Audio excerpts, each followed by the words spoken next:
anyone here who feels that man is not basically lazy or that people are not basically lazy? I haven't had no rosy life, and I don't think there are very few in here that have had a real rosy life. And like I just said about the point that I agree that basically that man is mostly lazy. Now, I was motivated by OIC to come and better myself. In other words, I see other people with good jobs, good houses, nice things. I say to myself, well, now, why can't I get off of my lazy behind and get some of these things? Colored kids have no image. Our images are white. There's no ambition. Who can we say that was great? There's a lot of the Negroes complain about we never had it. I grant you, the Negro has been discriminated against 100%. Yes, I grant you that. But not only Negro, not only the Negro, but look how many Jews. Look how many Jew people were burned in thousands. But yet these people didn't let it stop them. They wanted something. They wanted. That's right. So why can't the Negro do this? Stop being lazy. Stop waiting for someone to hand something out to you. These men aren't lazy. They were just beaten down so that they didn't believe they could get up. A man has to believe he comes from something, that he comes out of something, that he's somebody. Therefore, he has to be traced back to where he began, so they can have a sense of pride for being what he is. Once a man has respect for what he is, he doesn't have to hate anymore. We do not have to be better than other men, and we are not. In fact, we are a group of men. We have a genius here and there, a fool now and then, and most people are just average. Now, we will have to be viewed as such.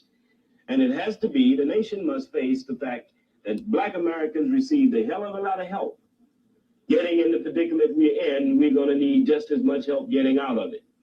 I'm sure that when Black children can look and see that there was a king that was Black with woolly hair, just like them, who ruled over an empire larger than the United States, like Mali was larger than the United States, then certainly I can run a candy store in the block where I live successfully. Or certainly I can go to school and become an engineer. And remember, I am asking you not just to hire the Phi Beta Kappas and the Lena Horns. I'm asking you also to apply to let apply and to hire dumb Negroes like you do dumb white people, and mediocre Negroes like you do mediocre white people. All right, Donovan, General Electric and Bridgeport, very persuasive. Thank you very much. You feel that the businessmen and leaders at the meeting this morning were receptive to these ideas? I think they were receptive because I didn't make an appeal on a moral basis. I tried to point out the reality situation. And the reality is that Negro citizens today have learned the messages of Patrick Henry, and the issue is liberate me or exterminate me. And that America has to make a decision whether it's going to build a wall around the Negro community and have concentration camps, or whether it's going to engage in genocide and destroy the Negro community. Neither of these ideas is novel. I mean, Hitler has already showed us how this might be done. How do you, as the director of the National Urban League, respond to the charges made and that the Urban League is a part of the system? Is a what? Is a part of the system. I don't deny being a part of the system. If you're saying that I'm not trying to violently overthrow it, I am not trying to violently overthrow it. I'm a part of the system in the sense that I do talk to the establishment, but those are the people that give the jobs. I mean, it's like Mr. Powell out in California, they called me the Wall Street of the Civil Rights Movement. And I must confess, I get more jobs off of Wall Street for my people than I do at the end of the world bar indemnity. We're not moving in an entirely new period, and it's still a little difficult for the masses of Negroes to understand that today a Negro can associate with the establishment, with the power structure, on their terms, talk their language without compromising at all, and accomplish something. But let me make it real clear, I'm not a pacifist. I'm not a nonviolent person. I am a very violent person, particularly as it relates to self-defense of myself and my family. And I'm not at all sure that I would not be a advocate of violence if I thought I could win. If the situation were reversed and we were in Nigeria or in Ethiopia or somewhere, I might well be an advocate of violence. But looking at the hard realities, unless somebody shows me something that I haven't seen yet, by way of superior weapons, then I, at this point, do not see this as a very sound tactic. Start with how a freeway could possibly be a symbol of racism. So you look at the construction of the freeways, and they were routed primarily through Black neighborhoods, because at that time, and still even now, Black communities had less power, had less political power to be able to resist these kind of really disruptive changes. And because of racist redlining policies, land and houses and homes in Black neighborhoods were worth far less than homes in white neighborhoods. The winner of the Detroit wasn't the only city being dissected by highways. In fact, the man who set the national trend for city planning started in New York City. His name was Robert Moses. Robert Moses, New York City construction coordinator, is a world-famous highway planner, a man who knows his business. In a 1974 biography, it was said Moses suggested suburbs make the water in their community pools colder to keep Black people from swimming with whites. Closer to home, it was Detroit Mayor Albert Cobo who put together the plans to build the freeways that in 1956 would decimate Black Bottom and Paradise Valley. Now, there are arguments, did he do it because he's a racist and Detroit is Black, what was left of a Black community, or did he do it because it was the most feasible place to put a freeway? And so arguments go both ways, but looking at the history of Cobo, his acts, his policies, and his ideas about the African-American community, it's pretty clear that this was not a coincidence.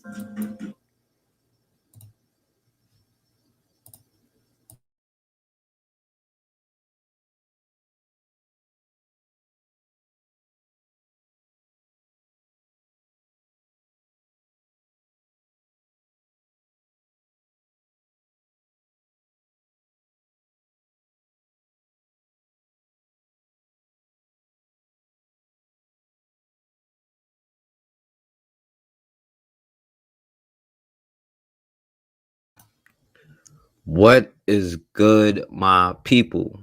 We are live back on the forecast. I just wanted to come and highlight the people today. I don't plan on being on here long, and I'm gonna put the link in the chat in a minute so y'all can come on here and talk about whatever you want for a second. But I definitely got to shout out my people. First, RIP to my homegirl Toya, my childhood friend, knew her since middle school, like almost like 25 years or so, or, about 20 years at least. So, I got to shout out to her. I had to, go to her funeral today. So, I just wanted to come on here and show her some love. And,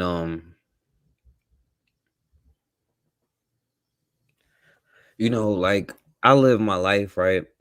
I wasn't always aware of the system that we're in, the situation that we're in. I never really focused on it coming up. I wasn't educated the way that I was supposed to be.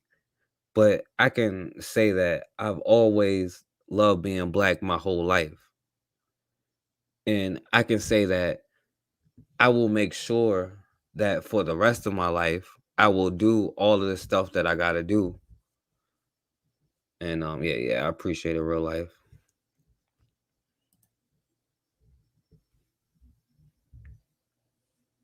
But it's like reality don't even hit us about how the real world is. When you're gone, you're gone. That person is not coming back no more. But it's not about being gone. It's about what you do while you're a spirit, while you got that energy, while all of that stuff is right here. What are you willing to sacrifice? What are you willing to give up? What are people going to say at your funeral? You know, who is going to be there?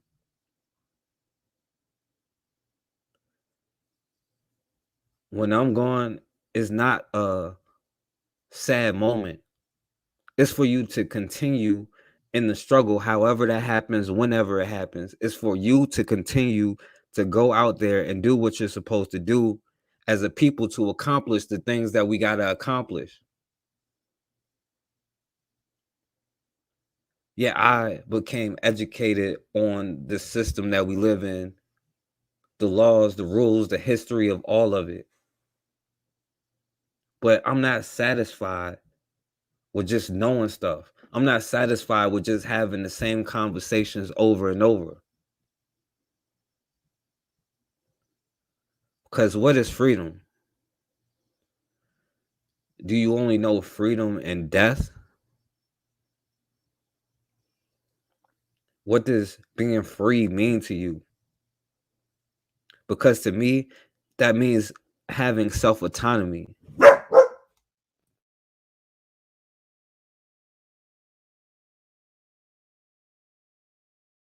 It means being in control of my own destiny to do the things that I got to do.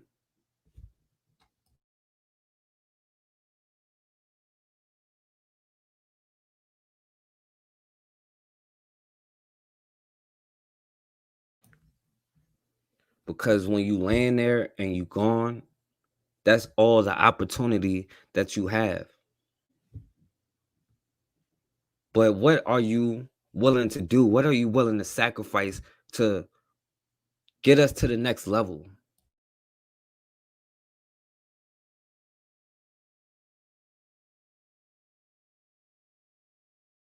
Because aren't you tired of talking about these generational curses in our family, the stuff that affects us in real life?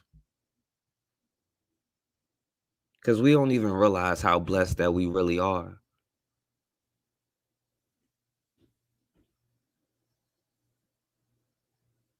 We take life for granted as if it's something that you can get back.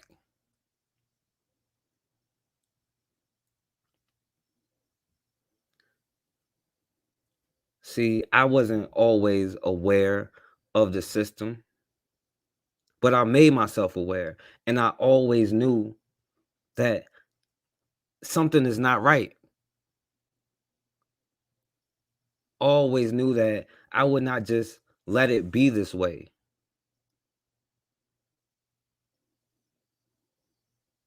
And it's crazy because life is so valuable and so precious and it's gone so quick. But what are you willing to sacrifice to get to that next level? Because me, I'm willing to sacrifice everything. I'm willing to let it all burn down. Because, you know, at your funeral, they could say, oh, well, he lived a crazy life. He made crazy decisions, or she made crazy decisions. You could get no love. You can get hate. You can get rumors and all of that kind of stuff. People talking about it. Or you can create a legacy, a destiny, something to leave your children, the stuff that you have, that you've built. It's about the decisions that we make in that hash between birth and death.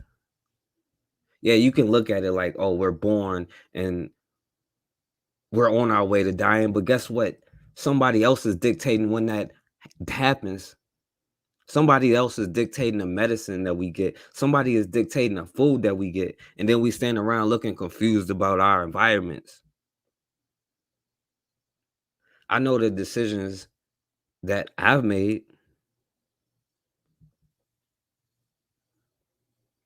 I decided that this is not good enough for me. I've decided that I want more in my life than to just let the system beat me. Because if I'm going to go out, then I'm not going to just go out. I'm going to take it with me. Because they don't have that much power and control over me. And I live my life knowing that now.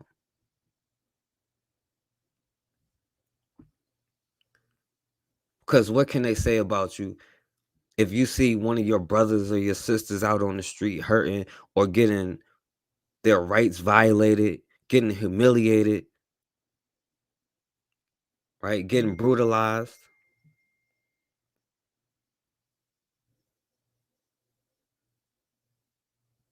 See, what can they say about you? They can say this person stood around and just recorded. This person didn't put any effort. Or they can say this person really stood up for what they was about and they motivated me to stand up for what I'm about. They didn't discourage me from following my dreams. They didn't try to get over on me. They didn't put a mentality in my head that I'm not good enough.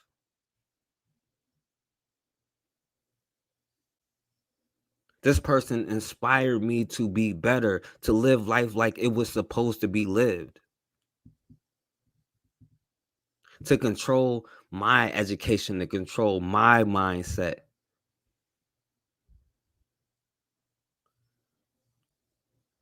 To me, I don't care if I'm loved or hated by the world.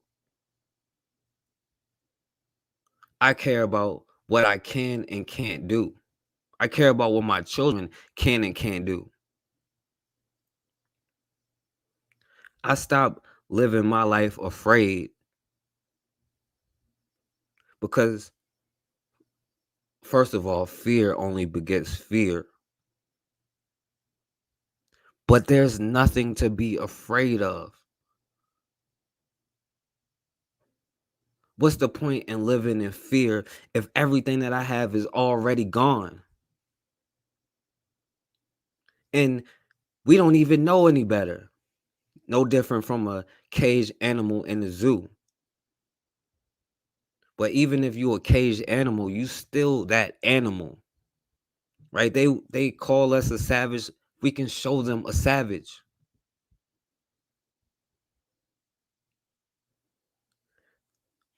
There's a place for anger. That's why it's emotion that you have. There's also a place for sadness. But just like there's anger and just like there's sadness, there's happiness. But how can you experience happiness if you locked up in the zoo? All you can go from is display to display, whether you're the bear, the tiger, the lion, the powerful animal that you are.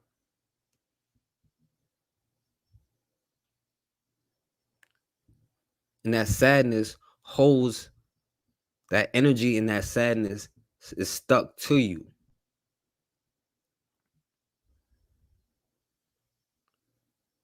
But it's up to you. You can live your life right now to say, I've had enough. Enough is enough.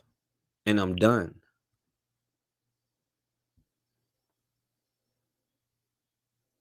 I'm an animal and I can get up out this cage anytime that I want. Because I realize that this is just a cage and I can't be held in this cage. But see, that's why the real shackles is in the mind.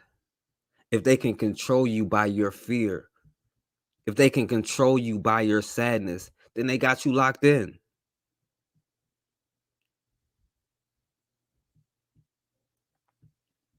Because it's very hard to get to a place of love coming from a place of fear, to get to a high vibration from a low vibration.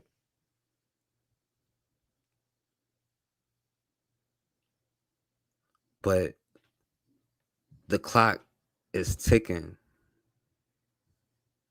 And see, we talk about constructs all the time. Time is nothing but a construct.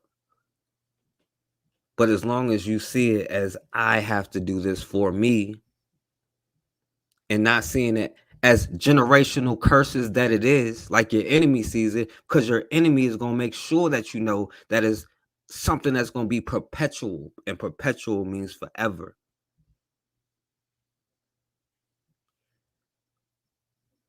I got love for my sisters, but my sisters don't know it.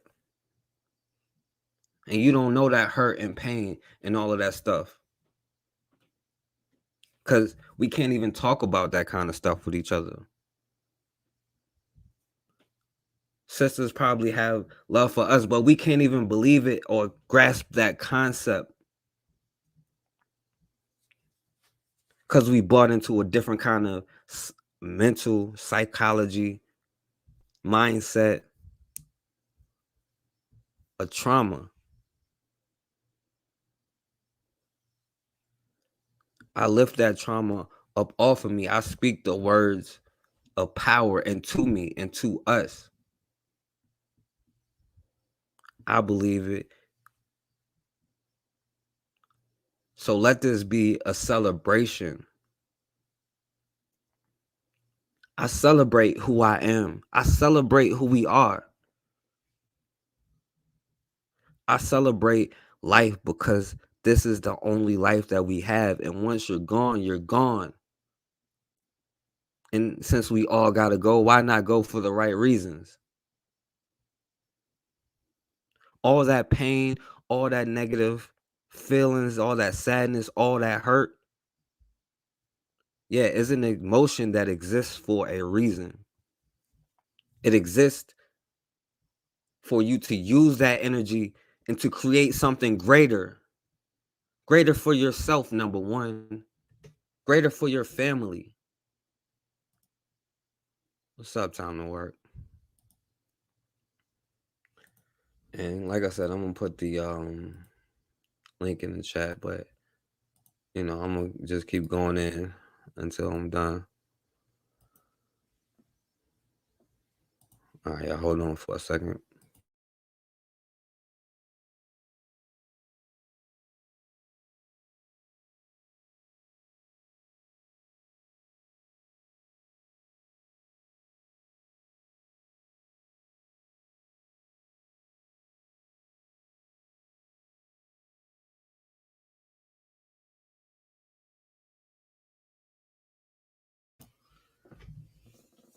Yeah.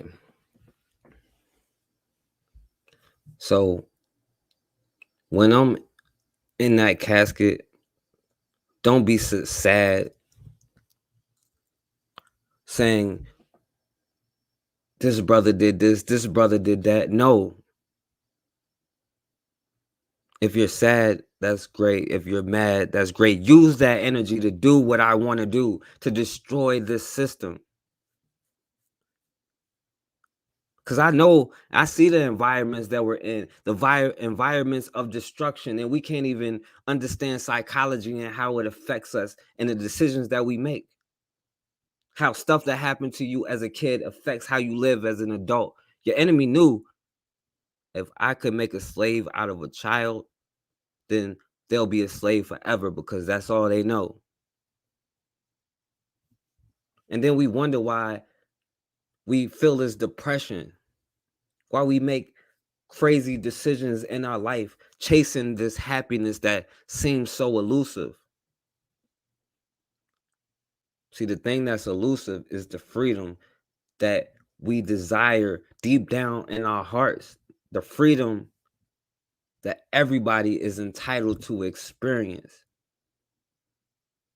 And we're smarter than we even know, because deep down we know the truth. Deep down we know what we have to do. But then when we see that enemy, because like we go to church, you can say, oh, then when you see that devil, that's when you start getting scared. That's when you start questioning your decisions. But see, your loved ones is going to be laid up in that casket. What are you going to say at their funerals? Are you going to say, well, they died way too young, they made crazy decisions? Or are you going to say they lived a nice, healthy life? They were in an environment where they fostered great things. They did all of these great things for the people. And see, we act like that's a singular thing, but that's a collective effort. You understand? One person can change the world, but only by influencing the masses, because it takes a mass effort. And see, all of that stuff is starting to hit home now.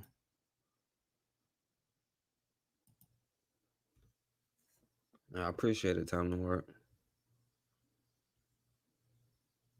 All that pain, all that hurt, all those decisions that you made is starting to hit home now.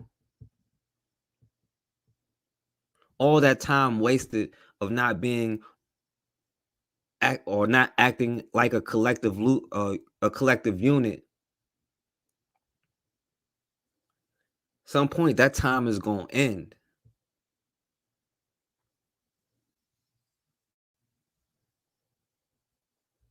What is reality? Reality is when you get cut, you're going to bleed. But when your enemy gets cut, they going to bleed too. The reality is, it's a bunch of trauma. But that's because we have emotions, we have feelings, and your emotions and your feelings is not a weakness. It only becomes a weakness when you try to ignore them, and then you ultimately get led by them. You react instead of respond. But see, when you pay attention to those feelings and see, hey, I'm sad, I'm angry, what can I do to fix this situation? Then the answer gonna pop in your head. Now the question is you gonna like that answer or not? But I got news for you. Even if you don't like the answer, it's still coming home to you. Even if you think that none of this stuff applies to me, just go out there on your own and you'll see. And then in the end, we'll realize opening our hearts to love could have changed everything for us. And not to sound on no preachy stuff like that, but you can't open your heart to love because you got this dysfunction in your head that think it's something wrong with you for being mad. You think it's something wrong with you for being sad. No, that's just the energy in you telling you to stand up. Telling you it's time for a change, and it's time for a change right now. But if you ignore it, you'll never get liberty, only death. Now, see, you can stand up and you might have death, but you're going to have liberty.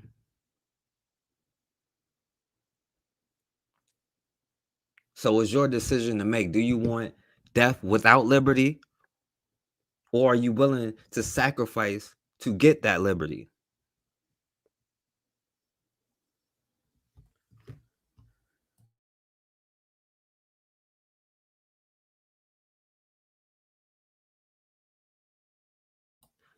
Because your children, they may be sad. But what have you left them? Have you left them even more trauma? Or have you left them with something they can build themselves with?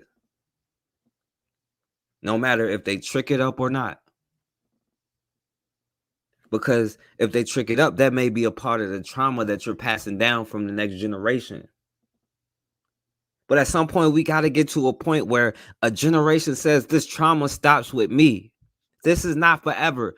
In the scale of history, this is relatively small.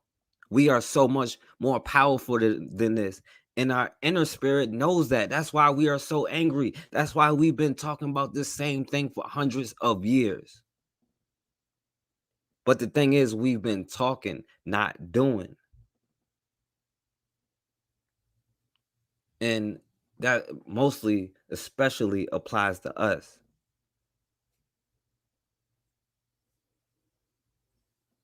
Because I'm not afraid to say your enemy will go low, so low. But when you see your loved ones in that casket, Are you still trying to be the one who always goes high? Because when you do, and you let somebody violate your boundaries, then your next relative or friend is going to be in that casket. The world has changed every day, but we sleep on how powerful we are. Because my friend is not here no more. The world is a completely different place. And the world is a completely different place. Every decision that you make, that I make, that we make, and we still can't really grasp that reality. And we making decisions out of that fear, out of that anger, out of that sadness. And that changes the world a little bit every single day. That changes your environment every single day. That affects every single decision that you make. But you realize what that anger, that sadness, that all that other stuff is for. And you realize that's a part of loving yourself deep down, even if you don't even know it. Even if it's deeper than what you think. And when you allow yourself to feel those emotions that are telling you you deserve better than what you deserve better than what you have, than the situation that you're in, than all of that stuff, then all of this, once you let it inform you that, and you know that it's not a bad thing, you know that it's not something that you're trying to run from, you take it as a sign of what it really is. That's the beginning of loving yourself. That's the beginning of making the right decisions, and every right decisions change and affects the world a little bit every single day.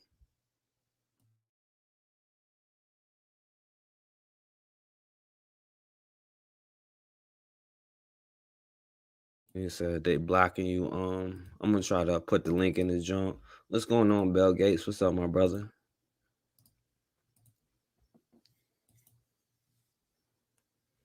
All right, see if you can get on.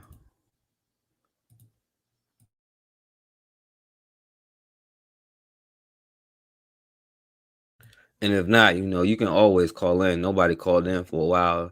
The number is 804-601-4015. And, y'all can talk about whatever. I just got to show my homie some love real quick.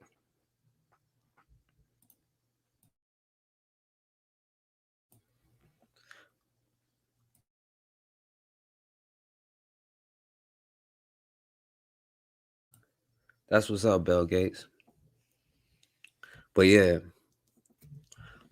when you start to open up and let that self-love in, and let those emotions let you know that it's something wrong, not something wrong with you, but it's something wrong in your environment or whatever it is, then you start making those decisions to be stronger every single day, to be better every single day. Whatever issue that you may have a problem drinking all the time. But guess what? Especially if you have children, right? If your liver fails or something, your children will be hurt crying over your casket because you was never able to control your emotions. Because we think being emotional is just getting on here, arguing, fighting, and all of that stuff. But a part of that is trying to run from those emotions, the same emotions that make us human, that make us great, that make them copy everything that we do. Because you are a special person. And I don't care if you think nobody else in the world loves you. If you love yourself, that don't matter, because somebody does.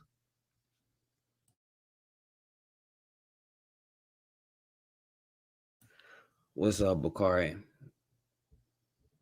And yeah, like I said, y'all can come on here and talk about whatever.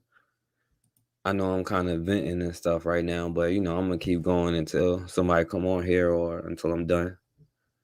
But the link in the chat. I don't know if you can you still getting block time to work.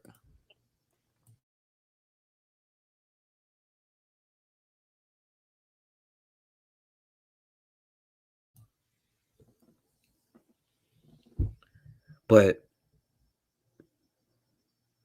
we focus too much on the time. The only time it is right now. Not even to get on some metaphysical stuff. The only time that exists is right now. Make your decision what you want to do. Is it easier to chase drugs and use alcohol and poison your body to get away from those emotions telling you that it's time to take action? Or are you going to listen to those emotions and do the things that you got to do to change the environment, whether that means working all together to destroy the system all completely? But yo, what's going on, Bakari? What's going on? Can you hear me? Yeah, I can hear you. Because I'm on my phone, I ain't on my computer. Yeah, I can What's hear you. going on? What's going on in the chat? Man, sorry for your loss, my brother. Right. Yeah, I appreciate it, bro. Sorry for your loss. Yeah, man. So what's the topic tonight, my man? Well, I wasn't really going on the topic, but I was just talking about I don't know. You can talk about whatever you want. I see you named it liberty and death, so you gonna give me liberty, give me death. I guess that's the only way we'll get liberty.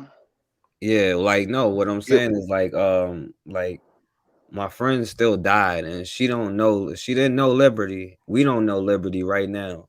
You know what I'm saying? Like, are we gonna have liberty and death, or are we just gonna have death without the liberty? Right now, it look like we just gonna have death, and that's what I was about to say. Without liberty, it won't. In order to have liberty, it's gonna be some death, one way or another. You understand? Economically, socially, politically, physically. In order, you're gonna have all of those deaths if you're not willing. If you're gonna fight for liberty, in fighting for liberty, we just have to understand some people throughout that process and all that time, people have sacrificed for the next generation. We have not been willing to sacrifice for the next generation. We're willing to boycott for 34 minutes so somebody can say, okay, I'll treat you better. I don't have to truly respect you. I'll just treat you better in the next few months so I can continue to get your money. But we're not willing to sacrifice. Think about it. We're not willing to sacrifice. We're not even willing to sacrifice gas money to drive past certain places to go find some of our people. If you live in the city where it is, look up where our people own whatever in any business, and we sacrifice, drive past certain places to drive to ones that we own. And with liberty, is if we want liberty, true liberty, not what we have now, even though a lot of people see this as that, but we're going to have to be willing to sacrifice. And that's a question I always ask. What are you willing to sacrifice? If you're not willing to sacrifice anything, we'll just remain in this same position. So what are we willing to sacrifice? What are we willing to sacrifice for liberty? You understand? And that's what we have to sit back and think about and have in a discussion amongst ourselves and how we're going to do it. Not on YouTube, but for the people that want to be a part. And like I always say, you won't get everybody, right? Because they say you won't get everybody. You won't get all black people. But we'll get all of them. We'll get all of the ones that want to be a part, that want true freedom, that want true liberty. And that's what we have to be concerned about, the ones that want true liberty. The ones we don't get, they are happy in this system. They are happy in complaining. They are happy without trying to build anything for themselves. We're going to have to sacrifice, and we're going to have to come together, and we're going to have to put that in motion when we're going to have our first coming together, so we can break bread together and hold a real meeting, get our committee, everything together, and what we need to do. You feel me? Yeah, for sure, my brother. That's what we're going to have to do. I yield the mic. All right, yeah. I appreciate you for coming on, Bakari. Time to work. What's on? What's going on, bro? Yo, you muted. Say that again, my brother. Brother. I said peace to you, brother. What's going on? Time to Peace work. and What's going blessings. on? You know,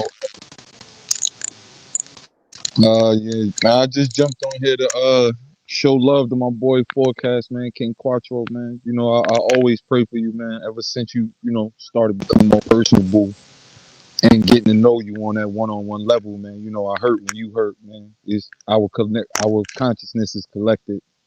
You know, those who trying to make that journey, you know, we kind of think on the same wavelength. So, you know, when you hurt, we all hurt, brother, for real. I've been praying for you, man.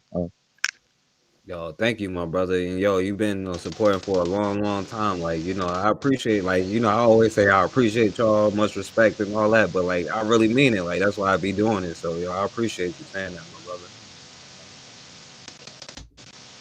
You already know Swahili, man. The love is felt, man. You know, it's all energy. So ain't nothing blocking us. I feel it, and I'm here. You see what they say on the screen. You know, time to work, man. So I'm here for the work. You know, I got the heart of a general, but I'm gonna line up with the infantry, man. Get my hands dirty. I'm all about that sense of urgency. You know, sometimes I'll be waking up feeling like I'm from another planet, just seeing people in Matrix. But it's going to take, it's going to take one to speak up for many. You feel me? A lot of us is scared, and we looking for our chance to spin the wheel of fuckery. And pardon my language. You know, we got that what I like to call loose herd mentality. Like you took a herd of cattle that was all together at one time, you just set them loose. You know, their life is perceived on whatever they want it to be. They feel like if they don't do what they want to do and hurry up and do their little BS, then their life was a waste. So all black people just running around, loose herd cattle, eating whatever grass we want to eat, no matter how bad it may be for us. There's no, people don't live life with purpose. There's no collective consciousness. There's no empathy. There's none of that. You know, everybody out there running for self. And really, they done took our women, and the women is running with somebody else. It's mainly black men just standing around when we could be the ones really making it happen. But I say that to just say, I'm here. I'm here for the build. I'm here for the work. Here for the healing and therapy. And everything else is secondary, man. Yeah. I yield the mic. Apologize if I'm rambling. No, you good, my brother. You good, yo. You been like, yo, time to work, man, showing me love for like years, you know what I'm saying? Commenting before I did the lives, all of that, you know what I'm saying? So much respect to that brother all day long, you know. It's just like the only thing I say before I pass it to Ryan, yeah, or he dropped off, but you can come back on or whatever. We do gotta be careful when we start saying like, we let our women go, our women is out here and all of this kind of stuff, because as men, you know what I'm saying, it is our job to protect. Oh shit, home. You all right. Well, yeah, as men, it's our job to protect them. We are the ones that didn't give them the place, like I was saying with my friend, she, and I didn't even realize it, she always like didn't felt like, the love, and then she was just out there in the streets or whatever. Sometimes like it was a time where she was out there, but it comes from that trauma, and then also not knowing love, like knowing that she was like loved and all of that stuff, and it comes from a pain, that a separation that we seem to have. So we definitely got to be careful about, especially holding our role as men, you know what I'm saying? So, I'll give everybody, I'll give you a chance to come back, but I'm gonna let Ryan come back first and then Bakari. All right. How y'all brothers doing tonight? Good, my brother. Good. How you doing, bro? Peace. Man, it always be heavy stuff on my mind, man. It always be heavy stuff on my mind. I was working all week, so I'm pretty tired. I'm finna take off, a couple of days or whatever and get back to it. Cause you know, before the year ends, or at least by January, I know I'm gonna have a music video done and get the ball rolling.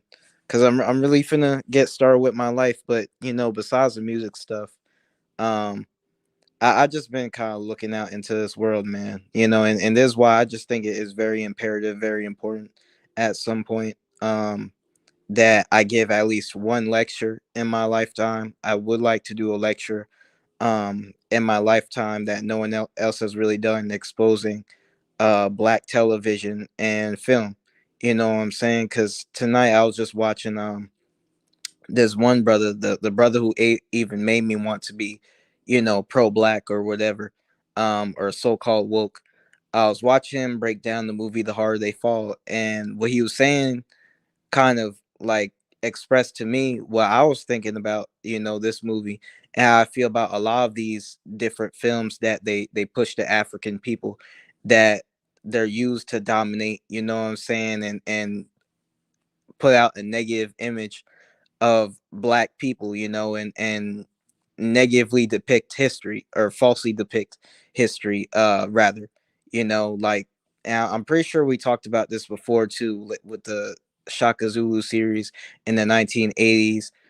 Even with a lot of TV shows that black folks love, you know, Good Times, Martin, a lot of these different shows that black folks love had a lot of negative, you know, things in them that were used to negatively influence people. And even in today's age, it's worse, you know, with films. And we talked about Black Panther before, but even in this newest movie, this newest Marvel film, the Eternals, the black character in the film, the only black man, they chose to make him a homosexual in a relationship with an Arab.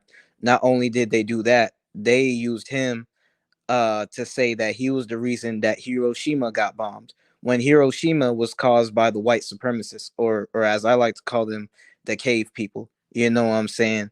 And in the film, they chose to use a black man uh as the reason that that happened, which kind of connects to the whole thing they're trying to run right now, where it's like the blacks are attacking the Asians and all this BS, you know. But I was just thinking about that, man, and like how I just wish more people had the heart and courage that I had.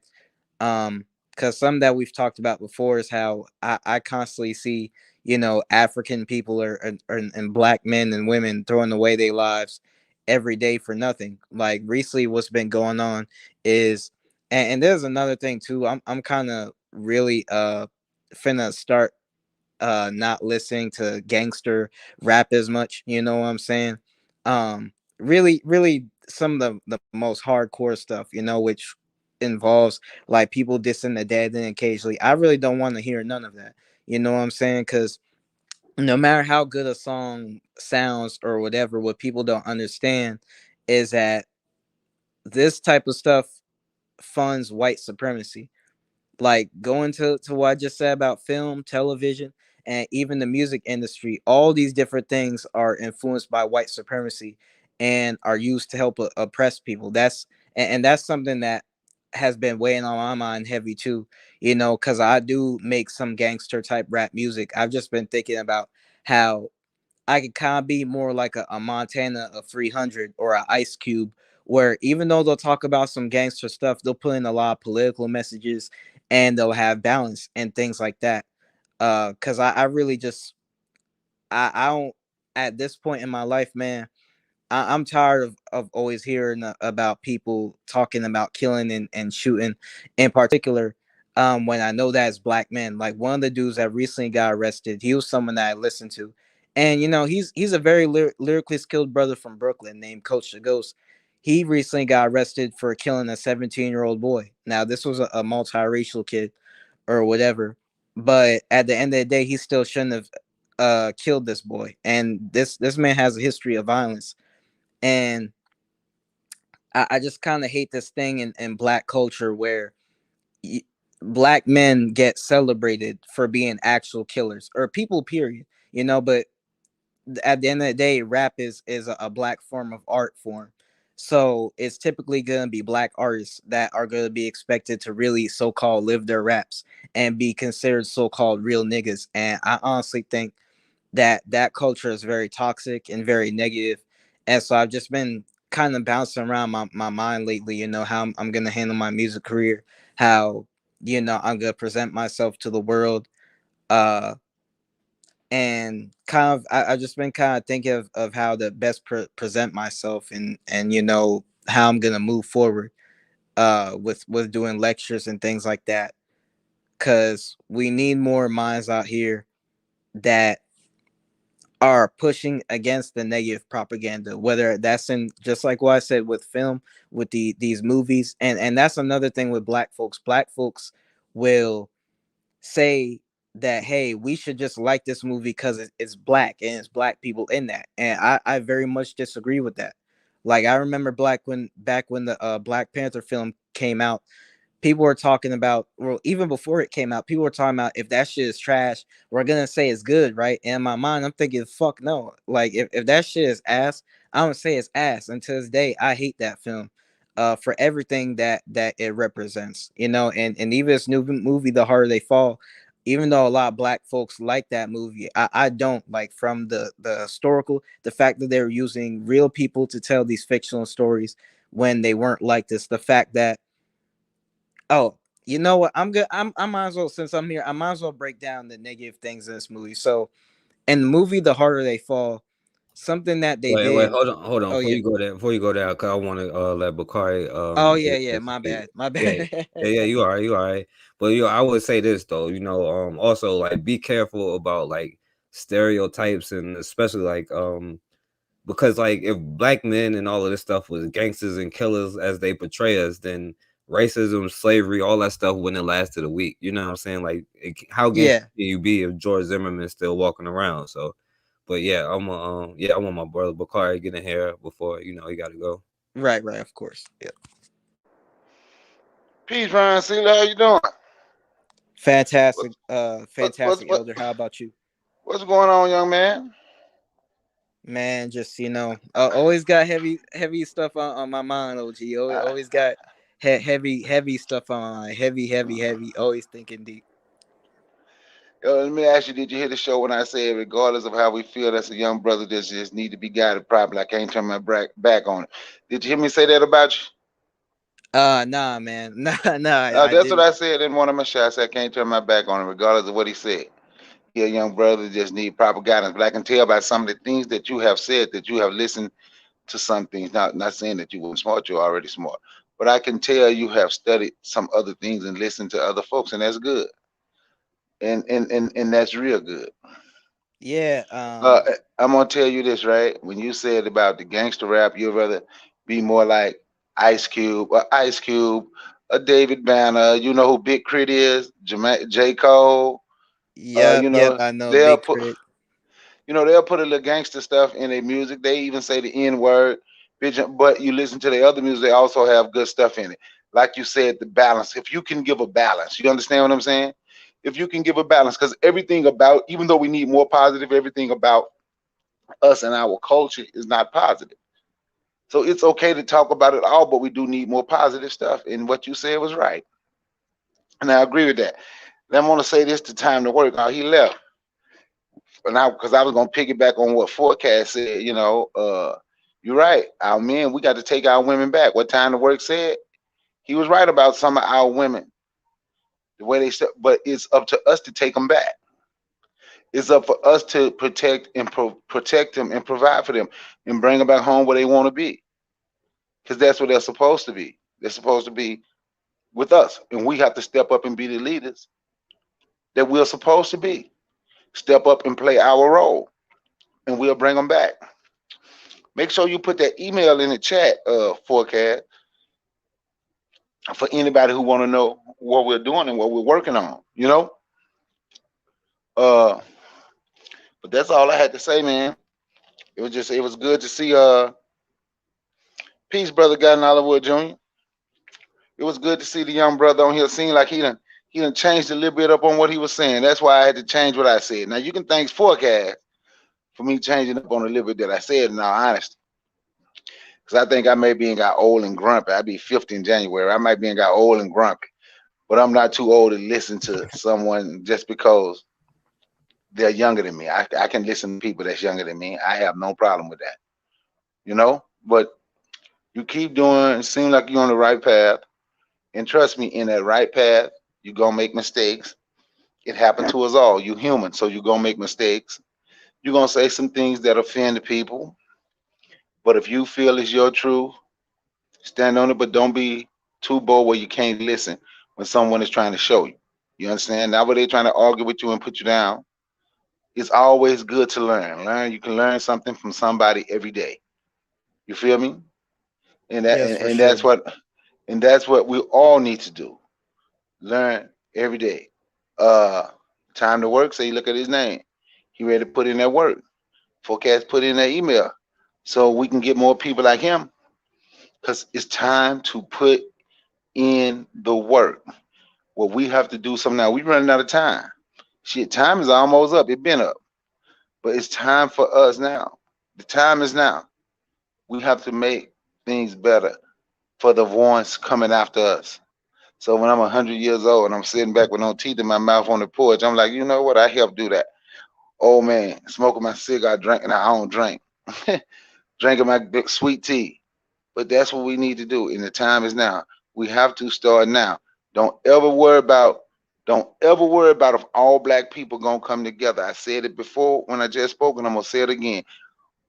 Worry about the ones that want to be together. It's like forecasts say, if we build it, they will come. We have to stir them about. We have to start only. We have to be more concerned about the ones who want to be here and work with them. The others will come. Thanks for allowing me to speak, forecast. You know what time it is for me. I got another week, maybe 2 weeks doing this. I had to give them their 2 week notice, so Yeah. I'm gonna listen offline. Yeah, I appreciate you for coming on, my brother. I appreciate you for letting me speak. All right, bro. All right, yeah, Ryan Silly. Yeah, you can go in. Yeah. Uh, One thing I do want to say too, a lot of stuff I've said before, on this platform, when I was with you, I don't regret, like, and not much has really changed since then. And I'm probably gonna remain on a lot of what I've stood on, till the day I die. You know what I'm saying? Like, cause like I've said before, like when it came to me breaking down like how I felt about black women, the multiracial stuff, which I've already gone down into. I'm not gonna go into it again. I still stand on a lot of that stuff. You know what I'm saying? And I'm gonna bring it up in interviews because I've been talking to some people who are most likely going to be on their platforms. And these are some black platforms. Even with the sister, Dr. Maya, I tried to get her. And there's a thing, this is how people just don't know me, right? Some people will assume like, oh, this man, he hates black people, he hates Pan-Africans, all that. Uh, One of the people who's taught me so much, this Haitian brother on Instagram named Brother Hassan, I was talking to him behind the scenes and Dr. Mayat behind the scenes. And I was trying to get an interview. I was trying to get them linked up with each other so he could do an interview. Because one thing about Brother Hassan is he's really not a fan of Caucasians like that. You know what I'm saying? Like he won't do interviews with them, no type of shit like that. And something that he was talking about on Instagram was not one black platform has reached out to do an interview with him. So I seen him make that post and I said, well, how about I go talk to some folks and see if I could get him hooked up with some people. So I talked to the sister, Dr. Maya, in the DMs. Hopefully they're gonna do an interview in the future. But even while I was talking to him, I told him about a couple other black platforms he can go on to, who would probably interview him for free. One Haitian brother up in New York City. I hope to get on his channel. This brother named Gods of the City TV. There's another sister. She's a continental African, but she's based in Chicago, and she works for Complex. Her name is Drea O. She's interviewed a lot of rappers. I plan on being on her platform. And so that's just a little bit of what I've been doing behind the scenes. And there's something that kind of just a lot of people, and I'm gonna go back into the harder they fall in a second or whatever. I'm not gonna be on for too long tonight because I'm honestly gonna go in and lay down, listen to some music, listen to some of this stuff that people that folks are listening to in the street that they're saying is good. So Yeah. I'm gonna do that. And yeah, But you can and you can take your time because like after this I'll probably just go in and get off anyway too. So like take your time, my brother. You good. Okay. All right, wonderful, excellent. So there's just a lot of stuff I be doing behind the scenes, and yeah, if you got social media, brother, like Instagram or whatever, because he doesn't look at comments. If you DM him, he might respond or whatever, and that's a big might. And the only reason he might respond to me is because I'm one of the first young people he ever ran into on Instagram, and I showed him just what I was doing in Connecticut and handing out 1804 DVs with his name listed on a piece of paper inside of each DVD, and he really appreciated that. So I think that's why he's been so quick to kind of respond to me and talk to me. But so there's just been certain things I've been doing behind the scenes, man, and a lot of people who don't know me will make a lot of judgments. Like tonight while I was on a show, and there's something that it's so crazy, man. I was watching Tommy Sotomayor before I was in this live stream, and what the brother was talking about was how some black women, they'll just be angry and disrespectful to brothers for no reason. Like you could literally be trying to be nice to them, and they'll go off on you, like talk about, oh, your shoes look like this. I was listening to this, I'm like, damn, he mad right. Then I go into his live stream tonight, this black woman going off on me just because I said, hey, brother Robert. Like that's the brother who I listen to, is this brother named Robert Perkins. He's been on Instagram. I mean, not Instagram, YouTube for several years, like going back to at least 2009, doing videos. And he really started going with the pro-black stuff in like 2013 or probably 2011, up into the future. But this sister was just going off on me in the comments for no reason. Like all I said was, hey, brother Robert, if you want to, if there's a black platform you want to get on, you know what I'm saying? Get interviewed, get your name out there, I could hook you up. And this sister was just kind of going in on me. You know what I'm saying? Like, oh, you crying. And I'm just thinking, how am I crying, sister? All I said was I'm trying to get a brother hooked up and get some notice. Because we need more smart people out here to have a voice, instead of just idiots, which is what a lot of these platforms have.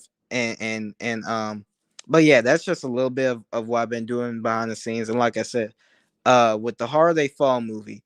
Hey, hold on. Yeah. I don't mean to keep cutting you off when you get right there, but before you go into that, because I'm gonna let you go into that. I think Bakari, you wanted to say something before you go. Yeah, man. Look, I can't sit here. Can you hear me? Yeah. I'm listening. I can't just let him sit here and try to blame everything on black women. So he went back to what he was, right? I just like he ain't gonna change what he say, I ain't gonna change what I say. Thomas Sotomayor is a punk, and anybody else that listen to him and want to follow what he say, they scatter everybody else and only want to fight women. That everybody want to look and blame their problems on a woman. And I bet you majority of them was raised by a woman. So I'm gonna say it like this. Let me ask you a question, Ryan Seeley. Is your mama black? Is your mama black? Yes. Is your sister black? Your grandmama's black? Man, fuck my sister. And my grandma. Yeah, the grandma on my mom's black? side, she's black. But She's my black. So dad's she side, ain't- no. So all the black women in your family ain't nothing then, right? So everything is their fault. Everything is their fault, right? Man. Everything is their fault. Because I'm gonna show you how this work, right? When you just sit up here and talk about black women, what you forget, you talking to black men that come from black women that had black mothers, black grandmothers, black sisters, and in my case, black daughters. So I'm gonna say it again. So that means your mother and your black grandmother ain't nothing then, right?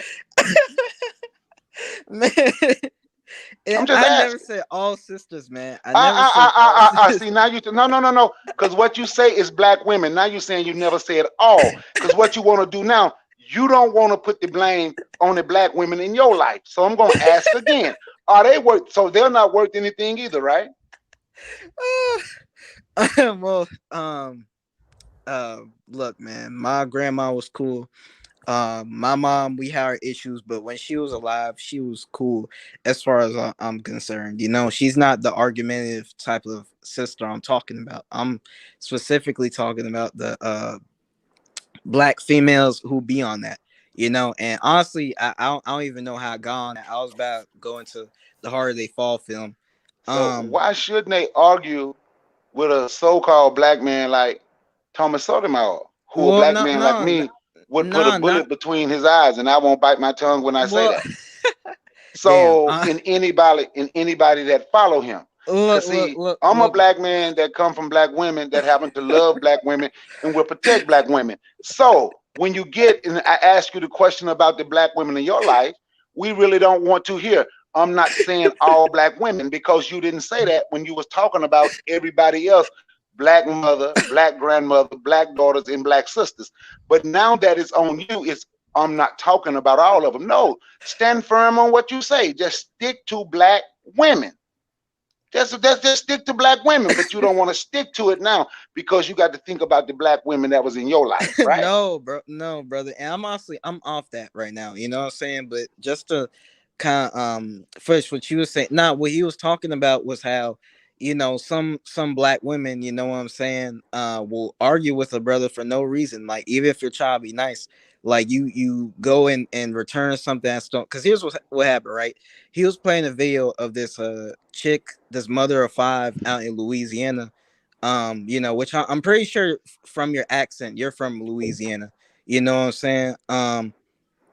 But so this brother went to give this woman back her wallet or her credit card or whatever, and she went off on the brother, you know, and the thing was she set this brother up, you know what I'm saying? Because she knew that he was trying to talk to her. And so when he gave back the credit card or whatever, she started asking, what job do you do? You know, what do you work or whatever? And he was just telling her the truth.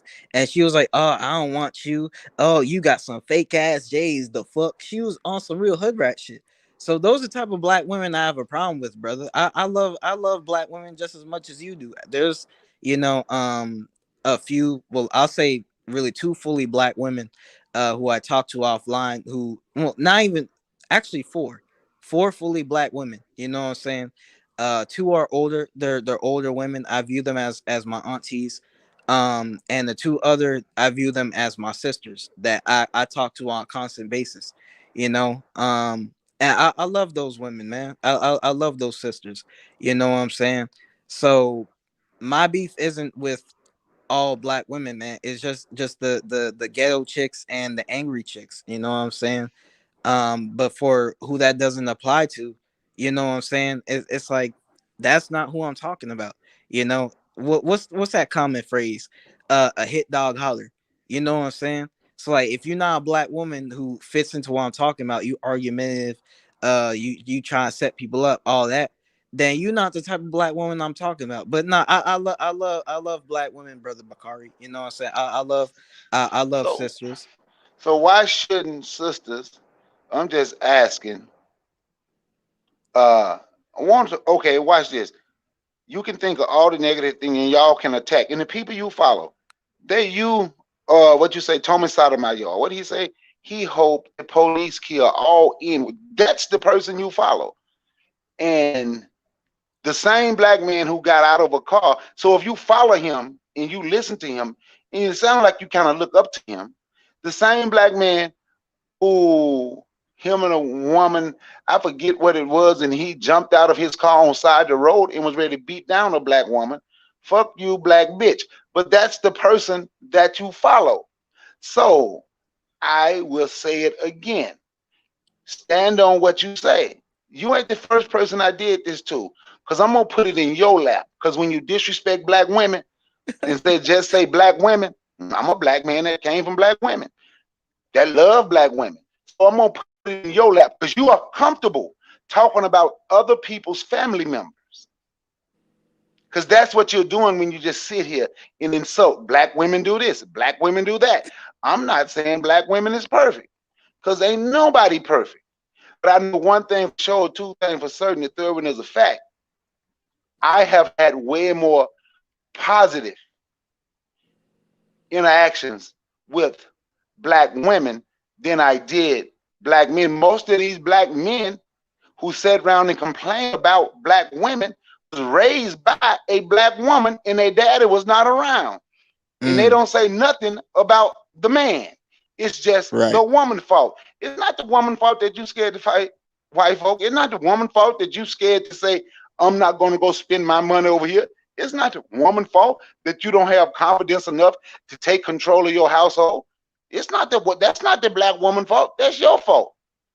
But the people you follow, they tell you, fight the bottom. Don't worry about fighting what's at top. Fight the bottom. And that's what y'all weak black men do.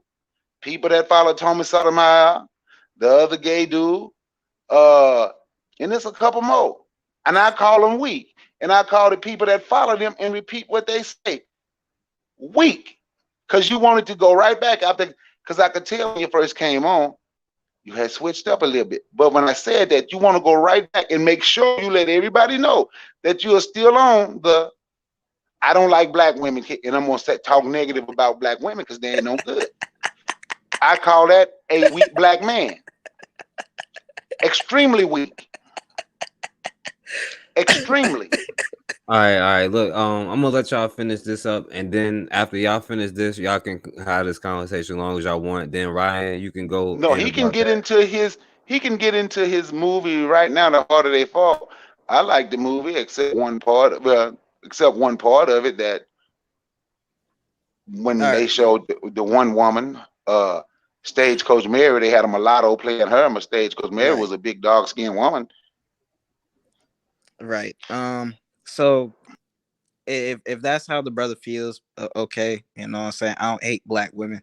But like I said, brother, I listen, I like who I like, and I listen to, you know, people who tell the truth, and from most of what I hear, like the brother don't be saying a lot of stuff that's wrong. Now when it comes to deep issues like racism, white supremacy, and all that, you know, I definitely don't agree there, you know what I'm saying? Because like at the end of the day, all these different problems we talk about derive from white supremacy.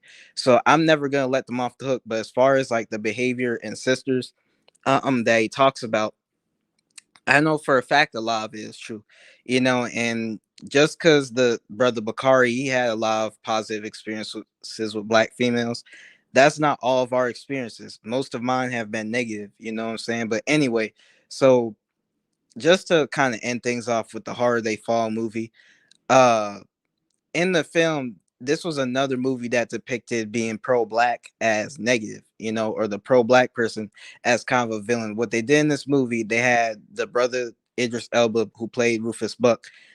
He was trying to make an all-black like town or whatever. That was his whole goal in the movie. But what they had with the brother was they had him go kill his father because his father killed his mother, you know, and this goes into kind of the black dysfunction thing, a black man killing a black woman. So he goes, kills his black father, and for no reason kills the dude's wife, and then scars his little brother. When all he could have did was just kill the father, then just bend on his way. He literally had no reason to kill the wife and scar his brother. Absolutely no reason. So to me, at the end of the day, this was just kind of a movie that played into black dysfunction. Not saying it was a bad movie. It was a decent movie, but from kind of the historical inaccuracy, you know what I'm saying, and from the fact that, like I just said, they were depicting a pro-black person as a villain, and we're trying to kind of make it seem horrible that he was killing some coons off in the movie, like the sheriff. Well, he didn't kill him; he beat his ass. And then there's another dude who he was like, hey, you got a wife, family, and kids or whatever. And he was just not down with the whole black town thing. He killed him. It was almost kind of like they're depicting, you know, the pro-black people as it's not almost, they're depicting being pro-black as kind of bad, you know, and kind of put you in a position where you're going to root for Nat Love, you know what I'm saying? Because this dude ended up killing his family. But some of the things that I did like in the movie was them killing all the white folks on the train. You know what I'm saying? That was pretty dope, you know, and they were scumbags and racist fuck anyway.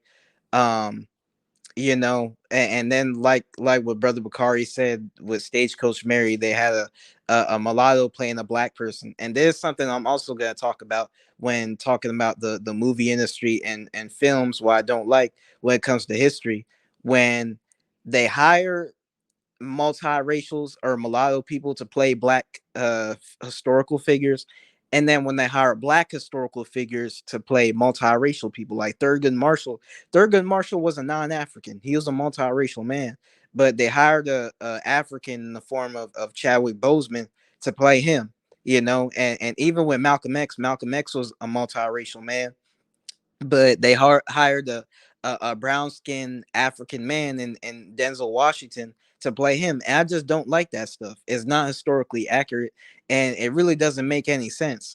You know what I'm saying? So that type of stuff in the film industry and movies, I really don't like, and I definitely have to do a lecture on it at some point. I just don't know how I would do that, handle lectures and stuff like, because I want to really be on some Umar type of stuff where people is booking me in cities and all that type of stuff. Um, but yeah, man, like and like I said, I'm bad Gal fan a little bit, but just to kind of close things out, um, the music is kind of what I'm working on. Like I said, I'm working on seeing how I can do lectures in the future. Not sure how many years I'll take, but I'm gonna work on getting that done.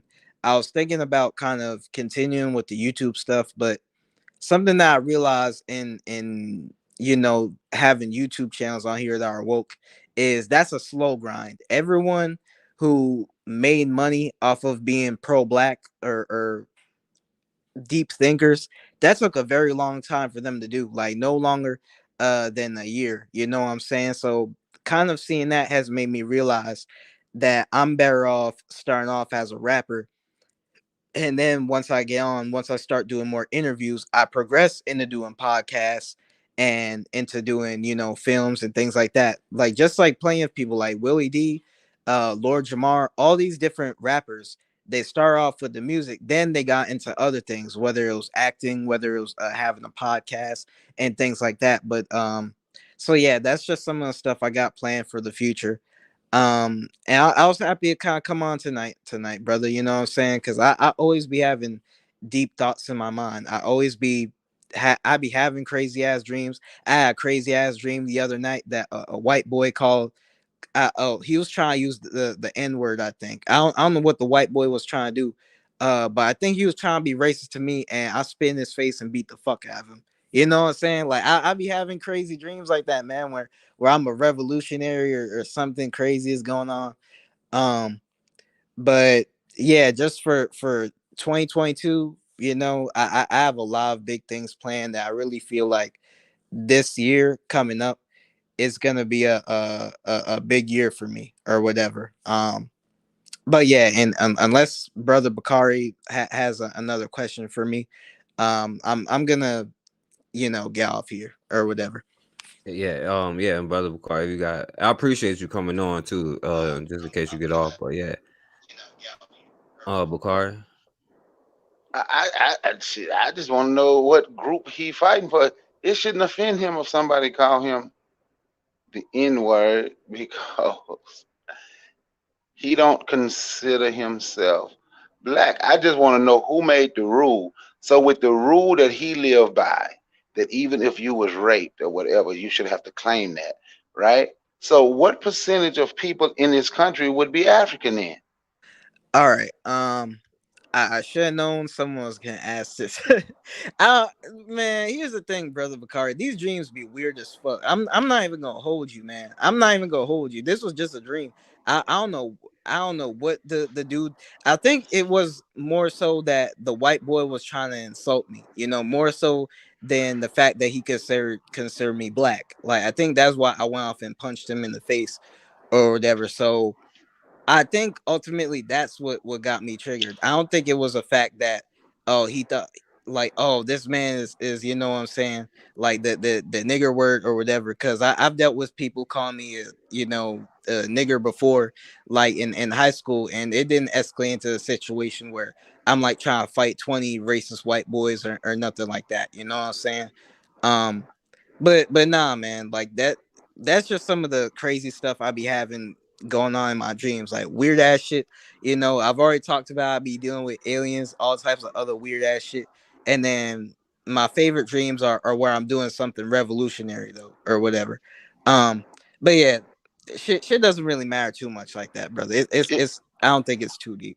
It's good to have revolutionary dreams. I done had them all the time. I done wanted revolutionary war about 10 times in my dream.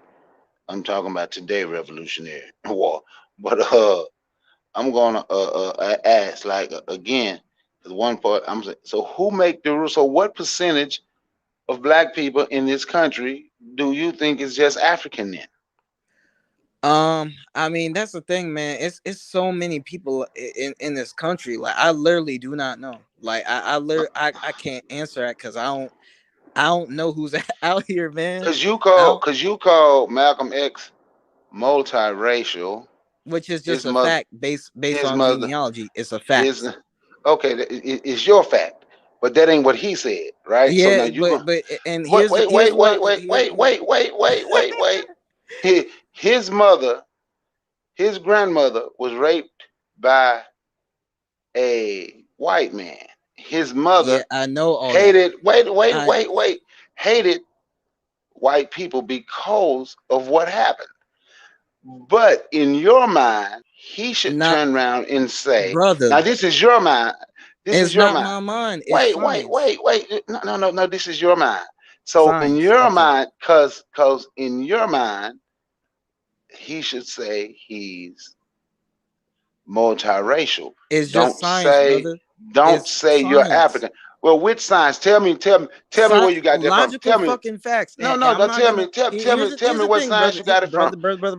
Cause you Hold didn't on. get it from that's because if you Hold, go by this country's hold. science, the science in this country, if you have, I don't live by this rule, but if you have one drop of black blood, that supposedly made you black. So they made And a that was a rule. racist rule. It So was they made racist a and made up. rule. It's not logical science. It doesn't add up. I go by a Punnett square and I go by logic. If you have two black parents, you're African. If you don't have that, you're either directly biracial or you're a form of multiracial. So That's just science, brother. and That's just that's the logical question, science. and that's the question that I asked. So since we're using logical science, what percentage of black people in this country would be African due to the fact of everything that happened during the enslavement of African people? So what percentage of black people in this country would be considered African? Because I heard you say Wesley Snipes Yeah, would be considered African right. based on his phenotype and his skin tone. Now, if I And was to lineage. I never heard about this dude having any crackers in his family. You know what I'm saying? if I was to show my kids and a brother, Guy Nollywood Jr., still in the chat, he can attest to this. If you see all my kids, my one son is as dark as Wesley Snipes. My other daughter is going to be a light-skinned black person. My other son my youngest son is going to be considered, he would be brown. Me, myself, I would be a little more brown than him. But if you look at my son, my oldest son, you're going to say, oh, he's African because I can look at him and tell. But then if you see the other kids, you would say, and myself, you would say they're multiracial. So the point that I'm making is the stuff you saying, it doesn't make sense if It you does say, make sense, bro. And that's a great point you brought up. The different shades of your kids. There's a difference between a light-skinned biracial or multiracial person and a light-skinned African. Those Khoisan people over in Africa, over in South Africa, they're 100% African, but they happen to be light-skinned. Light-skinned Africans and people who are multiracial are two different groups of people. They're not even the same group. You know what I'm saying? And that's something I'm gonna talk about too in interviews. How black folks and just people in general need to stop calling people who are biracial or multiracial light-skinned black. They're not light-skinned black. They're light-skinned mixed or multiracial. You know what I'm saying?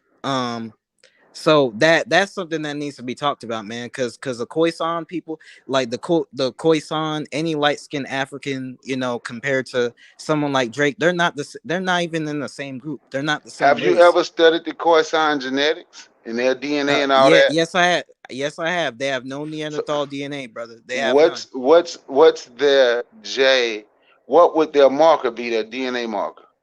I don't really know too much about that, but I do know that they're fully African, fully human people. You know what I'm saying? They're the same race of people that the East Africans are, same race of people that the West Africans are, the Andamanese people, the North Sentinelese, they're all a part of the same race. They're fully African people. You know what I'm saying? So that's something I'm gonna have to break down, So in what the race future. are you? So why see, you should be trying to do lectures for your race. I am. That is. I'm doing for both, man. I'm doing for No, no, both. no, I'm no, no, doing no, no, some no, for no, no. yours. Cause see, I'm doing some no, for no, mine. no, Everyone getting no, love, man. no, no, no, no, no, Yes. no, We in no. this You need together, to, homie. no, We no, we're not. No, yeah, I'm we race are, bro. first. I We want you look to like understand. each other. We No, we'll no. be See, so guess what? But according to what you just said, that have nothing to do with it. So watch this, right? I'm race first. right. I'm not. I'm race first, second, third, fourth, fifth, sixth, seventh, eighth, ninth, 10th.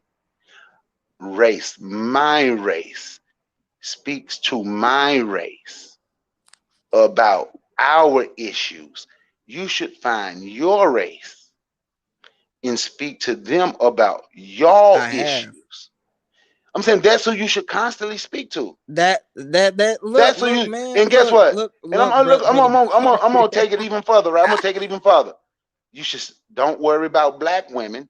You should go find the multiracial women and I can't, find the race. man. Find I your can't. race. We're Find your by each other. We're in the same community. We're in the same no. communities, bro. Same hoods and shit. But That's we don't impossible to do. Like we don't.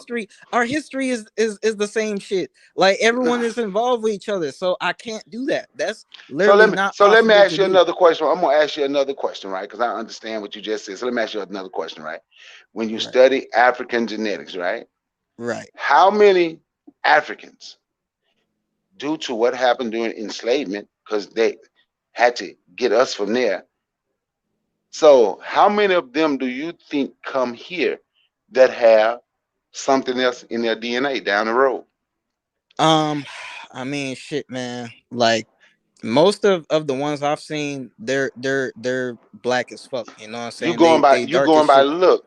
So now you're going Like by looks. yeah, because there's a So difference between I'm going to tell you the flaws in what you're saying, right? So if you study it, DNA, you would see how surprised so many Africans was that they say it must have happened during the enslavement when they fell. How many Africans you would find that may have 3, 4, 5% European DNA? So that according to you, they're going to be multiracial. 3, 4, 5% of Arab DNA, but according to you.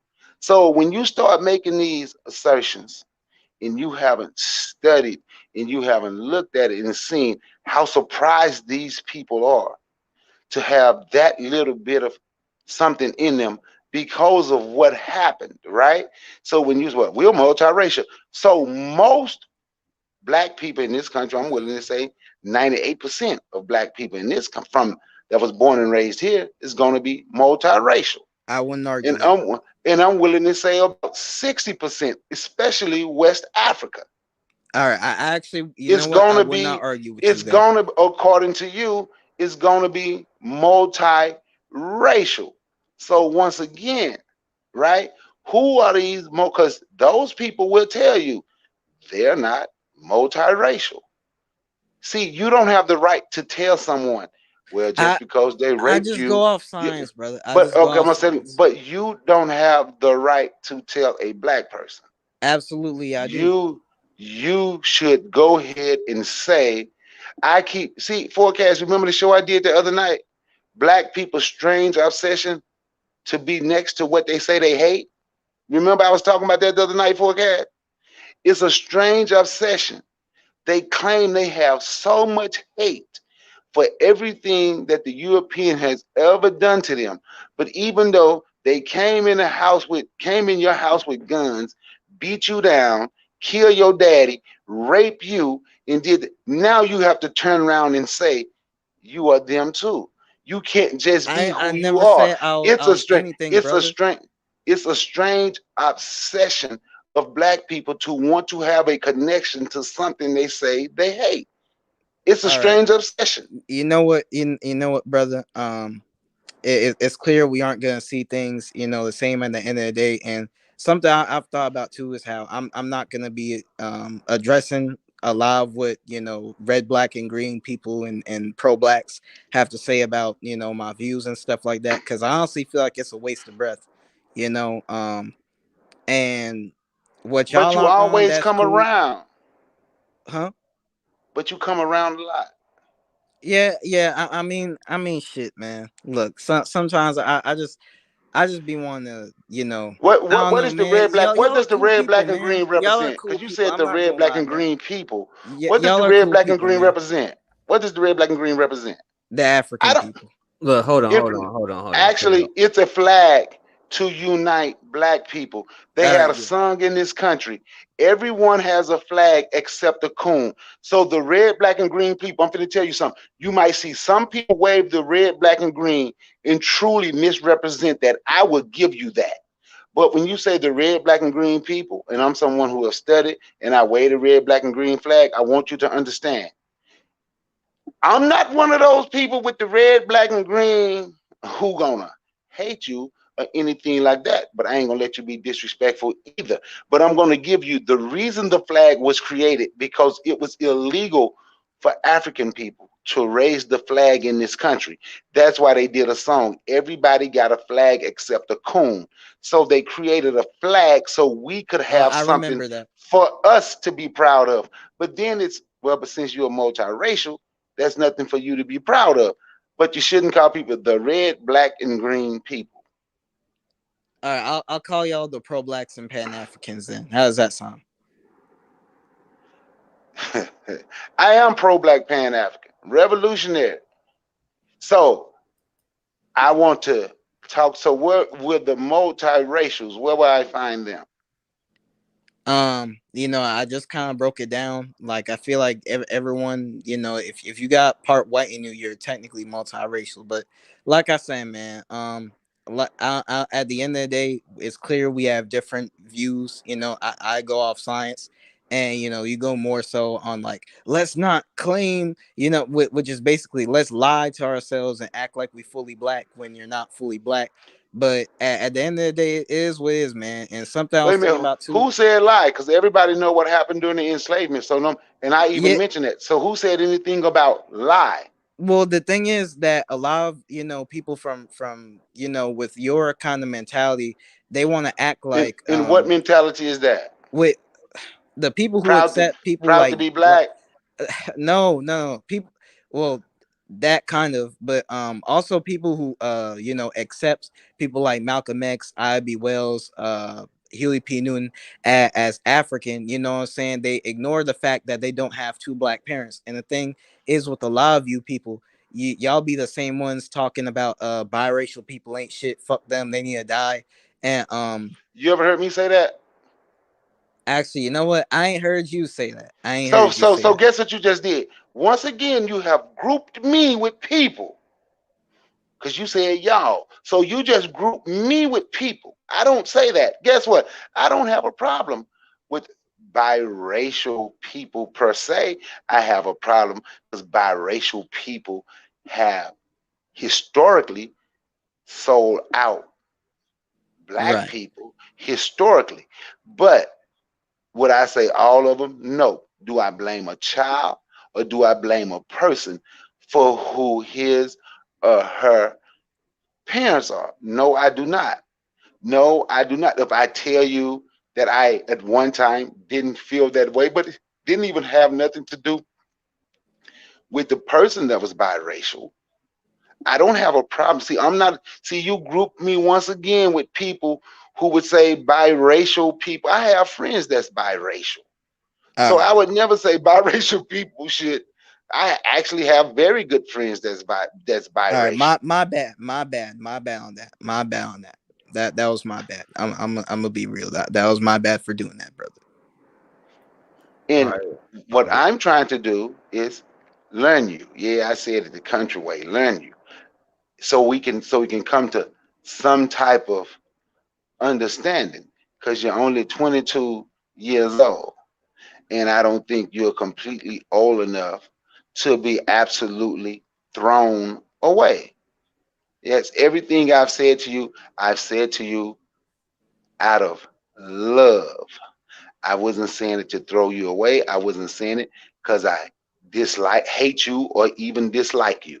Yes, I said it a little harsh because you was harsh, and it's okay. But I'm just letting you know it wasn't because I hate you or dislike you. And when I say why you come around, then that wasn't because I don't want you to come around anymore. Because if we don't come around and you don't talk, you would never be able to come to no type of understanding.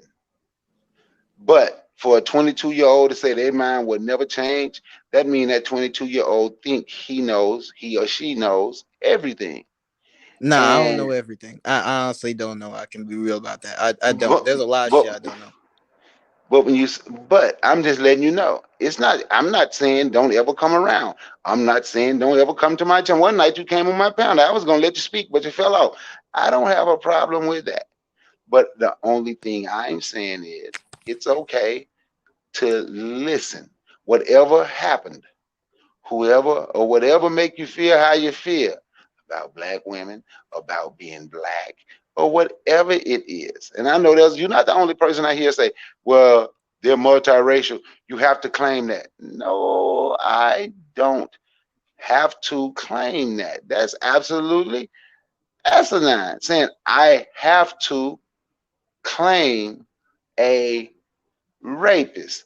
I actually knew a girl when I was growing up the way I got the story, because she's like a year older than me, so I didn't know. Her mother was raped by a white man. And if you see her, I call her I would tell her she's a white girl messing with her. Mm. But she would tell you that's not her. She didn't know them folks. Them folks didn't claim her. They raped her. I literally beat her and raped her. So you saying she should claim that's my father.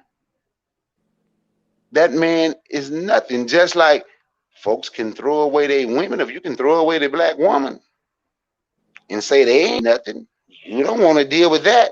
So how can you tell somebody they should want to deal and accept their rapists? Like I said, man, I go off of science, and here's something that I was thinking about. And I stand on this. I feel like for people to accept someone who's clearly, like, I won't even say clearly, someone who's genetically mixed with something else as fully black, like that to me is the same thing as, someone who happens to look like a female, dress like a female, talks like a female, but happens to be a dude in a dress. Like that's literally the same thing to me. And I don't think that there's much that can, convince me otherwise. Like, you know what I'm So, saying? Like so it's the same. I'm sorry. Go ahead. I thought you had stopped when you said, "See what I'm saying?" I apologize. I didn't mean to cut you off. Go ahead.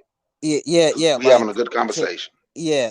To me, like someone accepting, and this was something I was talking about. I was on this uh another fellow young person's live stream the other night, and he's not pro black or anything. He's Blasian. His father is an African. Uh I don't remember fully if he's fully black or not. I don't remember. And his mom is Asian. She's like from the Philippines, but I think she's like Chinese, Japanese, some other stuff. um but in the chat room I was talking with somebody who said that he thinks that biracials can claim to be black, and I was just saying to him, like, no, they're not Africans, they're not black people, bro. You know what I'm saying? Like they have one African parent and then another parent who's of another race, so how is that a black child? And his retort to me was like, I feel what you're saying, but there are a lot of people in the United States who's mixed, part white or whatever, claim to be black. I know a lot of people who claim identify as black, but they have a mix down the line. And I was like, okay, that's cool. But at the same time, they're also not the same as someone who's directly biracial. Like, yes, they're multiracial, but they're not the same as someone who's biracial. So that's kind of the discourse that we had. But yeah, my whole stance is, I feel like a person who's not fully African, like if they can claim to be an African person, that to me is the same thing as a transgender claiming to be a woman, or a transgender female claiming to be a man when they're the other gender. Like there's really no difference to me. You know what I'm saying? Let me explain you the difference, right? I'm gonna explain you the difference, right? Let's say a Yeah. black woman. Hey, hold Go on, and do then that. after Bakari go in, then we gonna start wrapping it up, because I'm gonna let Ryan, like after Bakari and then Ryan, y'all finish it up, and then we'll close out after that. Sounds Okay, good. let me say this right quick to the young man. Okay, if a black man or a black woman do his or her DNA test, and they're 80% African, they are African. 75% majority rules, right? So let's say a man, you born a man, you can't turn yourself into a woman. That person who did their DNA test, he didn't turn himself into an African. He didn't turn himself into 80% African. That's what the parents did. So now I'm going to ask you this question, right? Let me ask you this question. And forecast, just think about the show I did the other night. It's a strange obsession. Watch this. Have you ever heard any other race of people say, ooh, we're multiracial because of what has happened?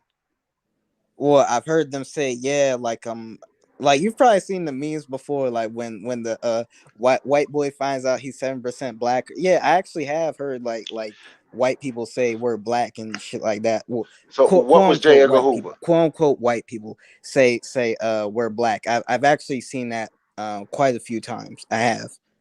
What was J. Edgar Hoover? J. Edgar Hoover, he was what they would call a quadroon or whatever. Okay, what's a quadroon?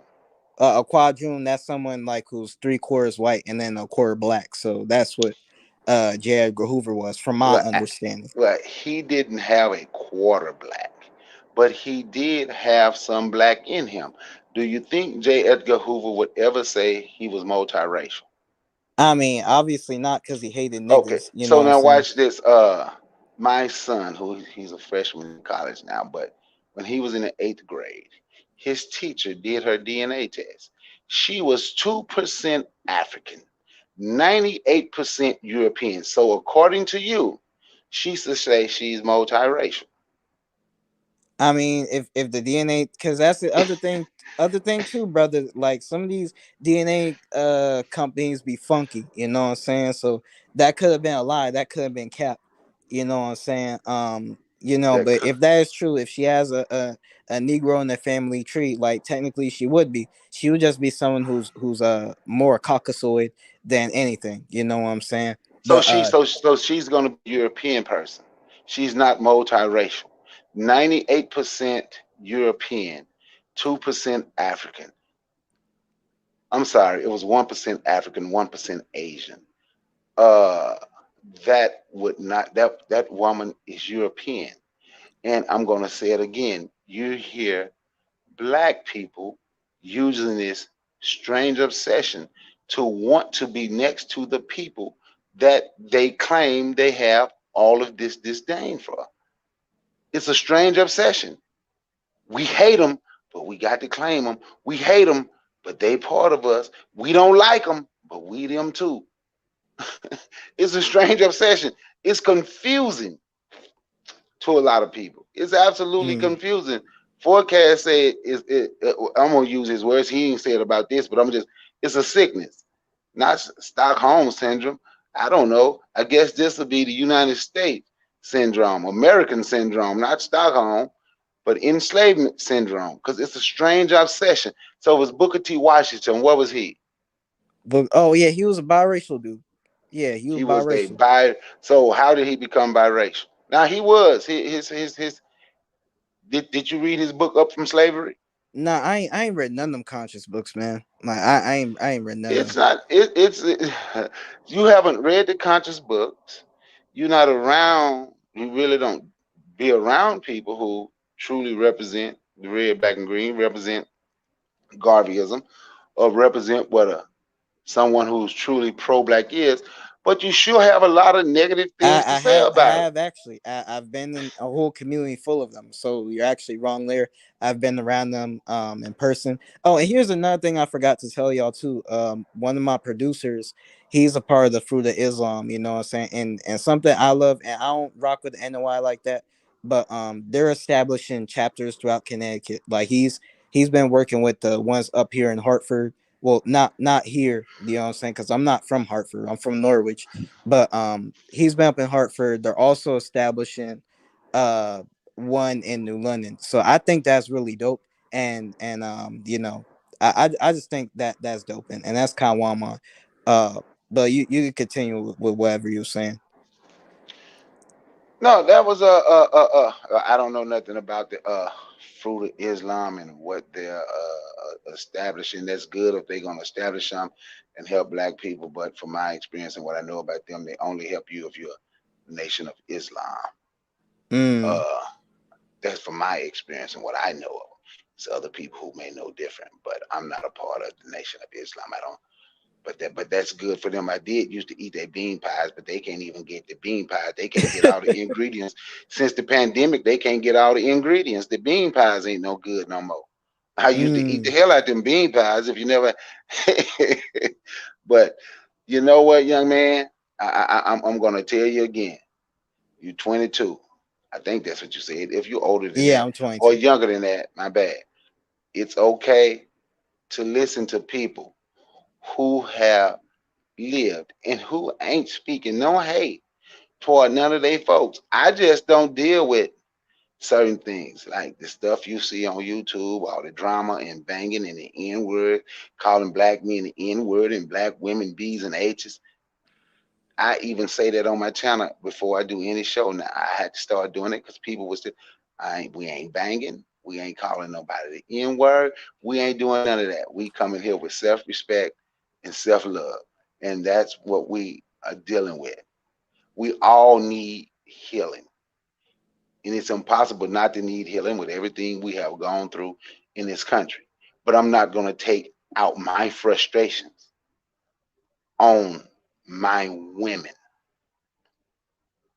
because the women is not our problem. Y'all say white supremacy, but all y'all venom is for your women. Forecast, I thank you for giving me the opportunity to speak on your channel, man. I'm gonna finish listening to you this time for real offline. Shit, I need me damn sleep. I Hi, yo. I appreciate you for coming on, brother Bakari. peace, Ryan Seeley. Talk to you later. Yeah, peace, brother. Yeah, I appreciate you for coming on. I appreciate you, Ryan, and the conversation y'all had. Y'all had a good conversation. So yeah, Ryan, if you wanna wrap up and like promote your stuff, I'm gonna put your channel in the chat, you know. Yeah, I thought we had a pretty good conversation, and you know, I didn't even plan to be on for as long as I did, but you know, that's exactly what happened. But like I said, like I stick by, you know, my stances. I'm not really gonna leave them anytime soon. Probably, I really don't think I ever will. I'm pretty, you know, stubborn and a lot of my stances. This is another thing, with my family. You know, my dad, whenever he comes by, he be like, "So you still don't celebrate?" Like, well, he don't even say still. He just like, "You don't celebrate no holidays." And I just be thinking, Dad, like, what makes you think I like knowing my get down? What makes you think I would ever go vote? What makes you think I'll ever celebrate no holidays? I haven't celebrated holidays since 2015, and I never will again. You know what I'm saying? So when it comes to certain things, like a lot of this deep shit, it's just like if I truly believe in something and I'm a logical thinker, you know what I'm saying? I'm not getting off of it. I even though I'm socially a black man, there's no way no one can convince me I'm not a multiracial man. You know what I'm saying? Like no one cannot convince me of that. Socially, yes, I am a black man. Like socially, I am a black person, you know, and the only reason why I can't keep that separate from, you know, I can't separate myself completely from the African community is because Africans and multiracials are by each other all the goddamn time.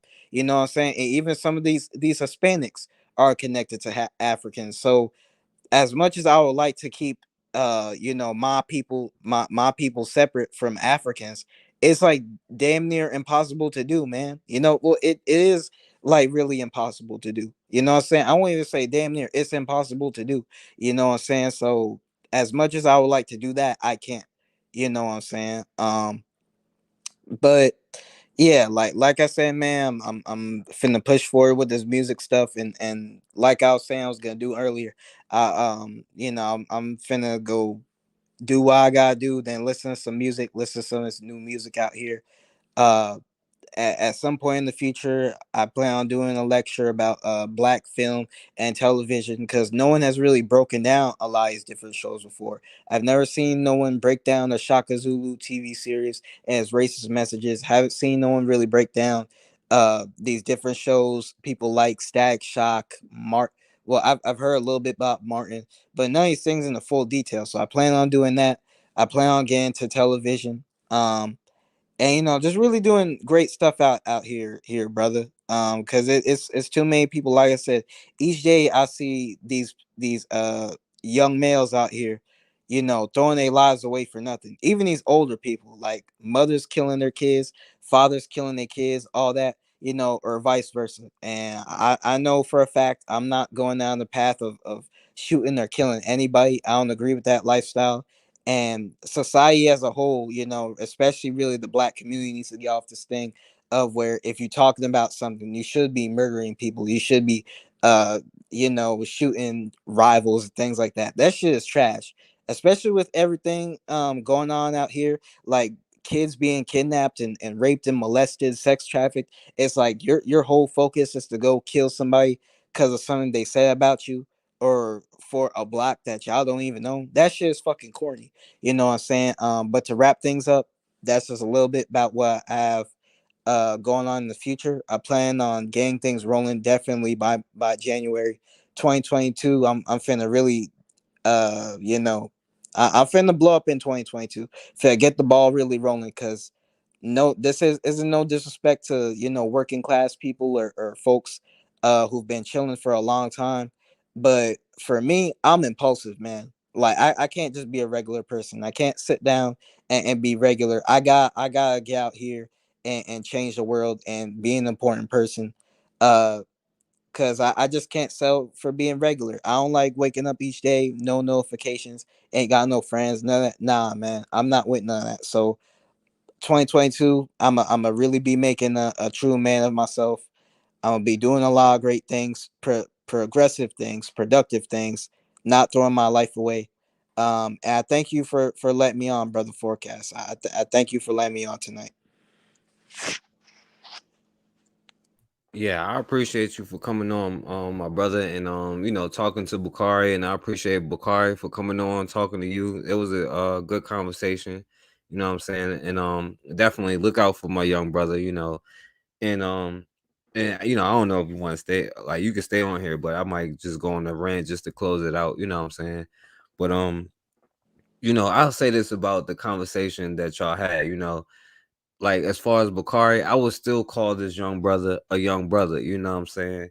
And I understand what you're saying and all of that. Because like for me, I feel like you have to have two black parents to be considered black. Yes, I do. But I do think that, when you start having like, for me, because when you start getting into the multiracial thing, then there will be no such thing as black and really no such thing as white. You know what I'm saying? Like there might be a few people who haven't mixed and all of that stuff, but you can't really go off of like skin type and all of that stuff, because I mean somebody like 8-9 generations back could be changed, and Right.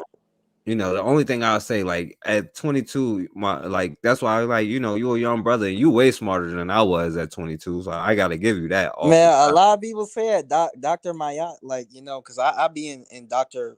Mayat's chat room. And she actually, because we never had our own interview or went in deep about it. She doesn't know like that this is how I identify or whatever. But she even be saying that like I wasn't at this at 22, and honestly, I think it's because of the technology age, man. Like y'all like older people, and not saying you old or nothing, like but people who's like in their 30s and 40s, and from then on, y'all didn't have the internet like back in the day that we have now, man. But I really think it's because of the internet, because the way I even became woke wasn't buying no books. It was off of YouTube. Right. So I really think the internet has helped in that regard for sure. Yeah, that's a fact. The internet leveled the playing field because before they control, because you was talking about the narrative and all of that stuff. They controlled the narrative because they didn't have to compete. Now we can all put our stuff out here. So yeah, we can definitely control the narrative and stuff like that. And like I said, like I'll take it a compliment at the age I am, if like like you say I'm older, because like I'm used to a bunch of older people calling me young. So I definitely take that as a compliment and much respect to you. But I can say, like, at 22 years old, there are things that you think right now that you will never change your mind on. But by the time you're like 30 or something like that, you're gonna be like, man, I was crazy for even thinking like that. I don't know what I was on when I was 22. Like, and that because anybody who knows anything knows that nobody knows nothing. You know what I'm saying? So like, and also as far as like the black thing, it's not just your skin color, your all of that. It's a certain mindset that you have to come with. And for me, like I would tell my advice for me in this generation, this day and age that we're living in right now, I don't even think young men should even like be trying to have children and get married until they get to the age of 30. Not that they should be wilding out, but they should be learning, getting experiences, traveling the world, doing stuff, finding out what they like and they don't like. You know what I'm saying? Like, it's a whole different age. So like, don't sleep on it, because in a few years you might see something that changed your mind, that totally like change your outlook. You know what I'm saying? So like, we got to be careful with that. And then because Bakari mentioned, like we running out of time, and like, for my homegirl, like it's not that we're running out of time, we already out of time. Like my homegirl, my age, you know what I'm saying, 34 years old, and I'm going to her funeral today. You know what I'm saying? And then like, when we talking about black women, that's why we have to be careful, because she is a black woman that you would probably be talking about. She had a crazy upbringing, but we don't know people's past. We don't know people's history. We don't know why people act the way that they do. Like my homegirl, if you didn't know her, you wouldn't know she had trauma in her past. You wouldn't know that there were instances where she's been raped by people before. You didn't know that she has family issues going on, and all of that stuff manifests into something where it like it manifests into the behaviors that we see, and we understand that it's a behavioral thing. But we got to be careful when we sit there and judge each other, because we definitely understand the situation that we're in. And that's why I still call you a brother. You know what I'm saying? Like, to me, you're like my young brother, and I appreciate everything you're doing. It's just that we got to be careful about the life that we live in, because these people, like, they are hurt, and sometimes people don't realize they hurt other people by the decisions they make. And you are hurt, and you make decisions out of that pain. You make decisions out of that sadness, out of that anger, instead of using that sadness, instead of using that anger to propel you into something greater. You know what I'm saying? Like you said, is no money in the black movement and stuff like that. We got to change that mindset. Instead of saying the poor righteous teacher, we got to start saying the wealthy righteous teacher. It's like we focus on the people who are struggling and don't do this, but there is a hunger in the people. Like you said, what you working on in the lane that you doing with the movies thing, if you put a business idea, a business model behind that, there are people who are starving to see that. And the internet changed the game. So you have a platform and an ability, and like I said, I still see you as a young brother, even if because I don't agree with the multiracial thing. Like, to me, no disrespect to you, and there's no disrespect, but I would still call you a young brother, a black man. And guess what? You would, like you mentioned before, you would get pulled over, and they would say you are nothing but another N-word, and we're gonna treat you the same. You know what I'm saying? So it's no disrespect, and that's why I stand up for even the people who they call coons and stuff like that, because these people like Lewis Henry or Henry Gates or whoever, like they harassed him because he was a black man. They didn't do it because he believed he was an American. They didn't do it because he believed he was this or that. They looked at his skin color, his whole history didn't matter, and they violated him. and we are all subject to that, you know. But yeah, you want to say something real Yeah, quick? yeah. I just want to say that's cool that you accept me as a brother, man. Because there's some pro blacks and Pan Africans who want to smoke me just for my genealogy. Like they will straight up like want to kill me and get rid of me. You know what I'm saying? Like as fucked up as that may sound, that's just how some people feel. Like if you got any amount of white DNA, your ass is grass. And I respect it to a certain degree. Even though I'm out here trying to be a good person, if someone felt like, hey, we gotta preserve the bloodline, it would be what it is, man. It would be what it is, But I think, I, that's cool that you do. And like I've said before, man, most people don't know I'm multiracial. They think I'm black, like they think I'm an African when I'm not.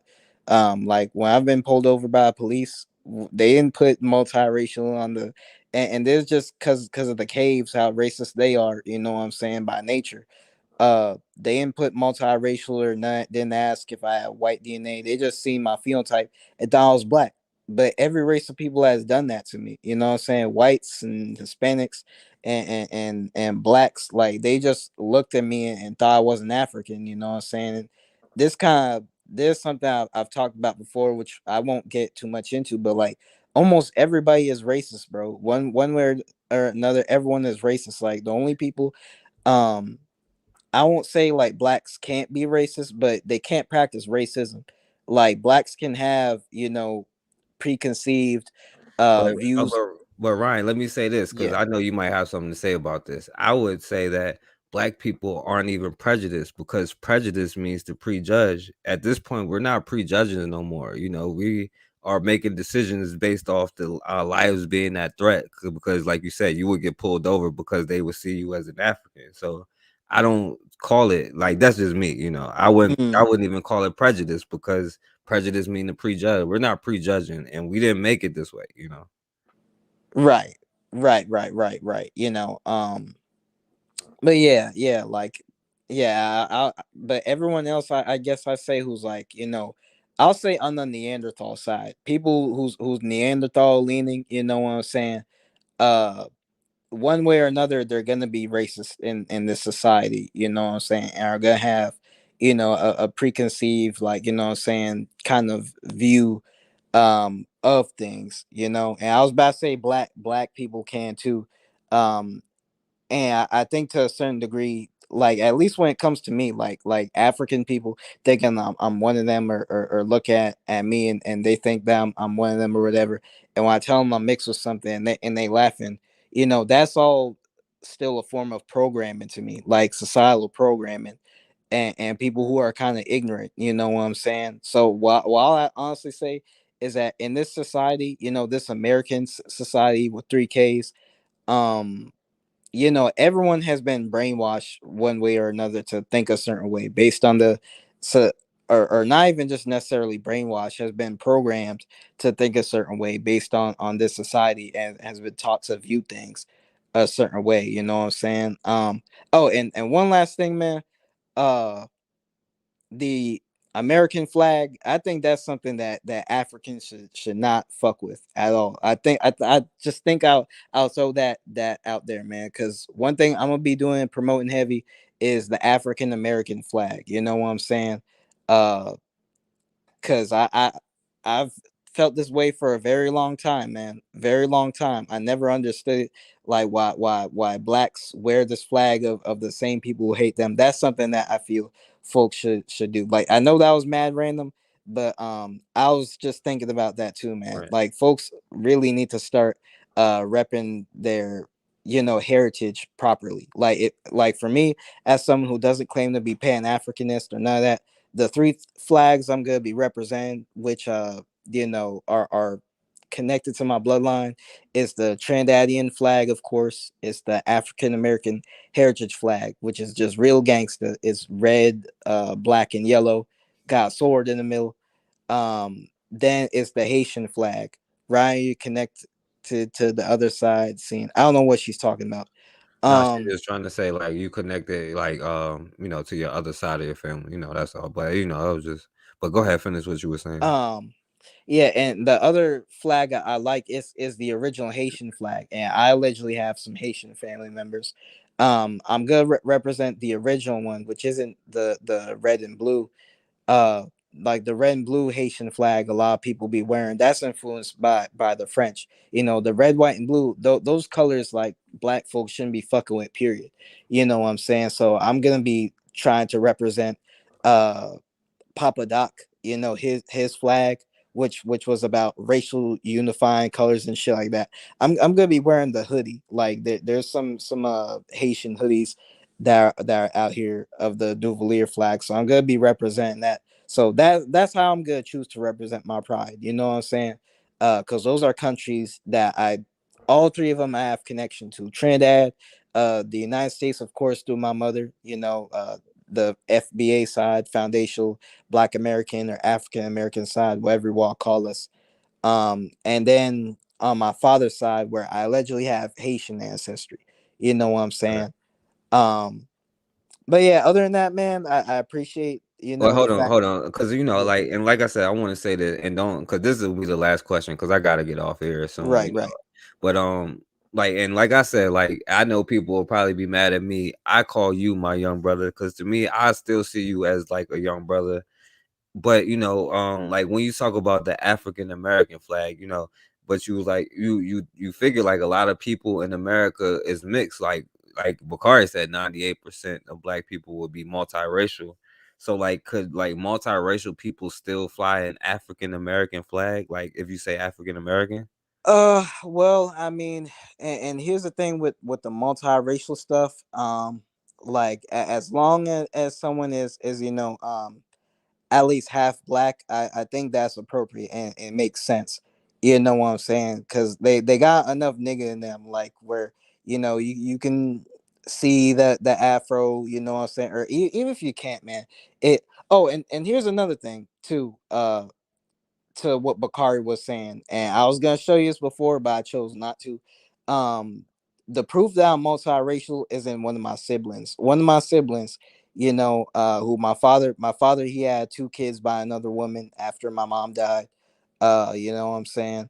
And one of my siblings is light skinned and has what people would call good hair. So that proof is right there that I'm part Neanderthal. You know what I'm saying? Like that we're part Neanderthal, you know, and we're not Africans. You know what And I'm right, saying? So I wouldn't necessarily say I'm Neanderthal, but you know, I'm just messing with you, but yeah. yeah, I just said part Neanderthal, part Yeah, like I wouldn't yeah. claim no Neanderthal me, but you know, I'm just joking. This is just a joke. Go ahead though. Yeah, yes, yeah. So she has light skin and good hair. Most people would think she's biracial, you know.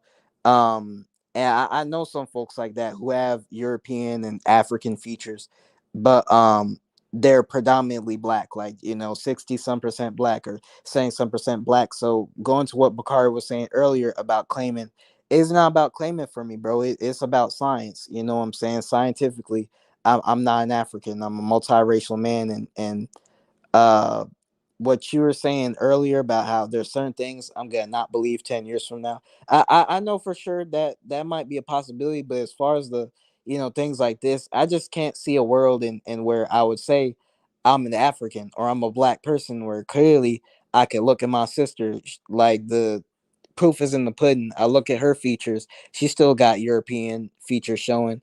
It's like clear in the pudding that we're multiracial and not African. You know what I'm saying? So that's something I just don't see ever changing, you know, even if because I expect that people are gonna be calling me a coon saying I'm a buck dancer and some is wrong with me. I hate being black, but like if that's how people feel, it's just how I feel. I really at this point can't care too much about what ignorant people think. It's kind of like how I wasn't. And I'm gonna stop talking a little bit, but it's kind of like back when I was younger when white people would call me racist or say certain things. It would hurt my feelings, but I had to get to a point where I had to understand who they were, where I realized a lot of what they be saying is based on them being ignorant and not understanding reality. So I can't care too much about what they think. So even when it comes to blacks and even other groups, when they're mad at me for certain things, it's gonna be hard for me to care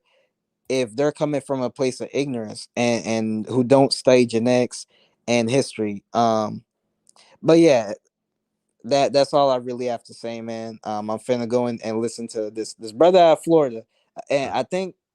Oh no, you weren't the one talking about this. Nah, you What? weren't the one talking about this, but it was someone on your platform, like who was talking about this. I'm pretty sure. What? Uh, the who want smoke challenge by Nardo Wick. I'm finna go and listen to that brother's album. I want to see what he's talking about. You know, and I'm finna go listen to some R&B too, cause that's the thing about me, man. I have a diverse music catalog. I could be one minute I'm listening to some drill shit about someone talking about shooting and killing. Next thing I'm listening to some Common or some shit like that, some deep stuff. Next minute I'm listening to some R&B and stuff, some Summer Walker type shit. So I be liking all type of stuff. But other than that, man, I appreciate the fact that I was able to come on and talk tonight. I really enjoyed the conversations we had here.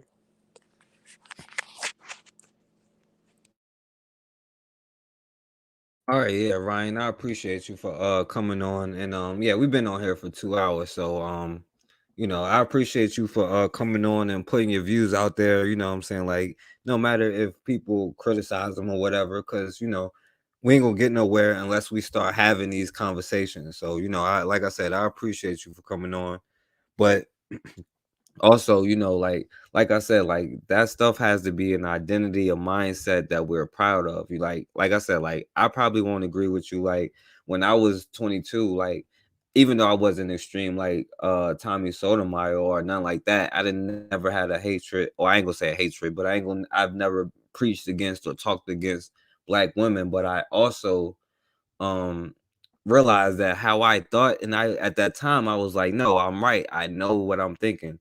You know what I'm saying? And that changed, like the whole key is like like as a young brother, you can never say never because you never know what's gonna happen. But again, like we have to start getting on code because we don't have any other choice. You know what I'm saying? Like you said, they're going to see you how they see you. And that's the whole purpose, because we didn't come up with this race thing. We weren't the ones saying we're black, you're white. We wasn't discriminating people based off what they look like.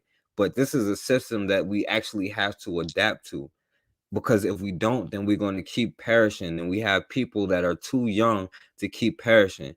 And when I die, I don't want people, like, of course you may feel sad or angry, or the people that do feel sad or angry, but don't let that emotion overcome you. Use that emotion as your fuel to make change. You know what I'm saying? Like my young brother, like if you, not saying you personally, but if you have bad experience with the women in your family, or if I have bad experience with the women in my family, I can't shape that and make that every kind of woman out there. You know what I'm saying?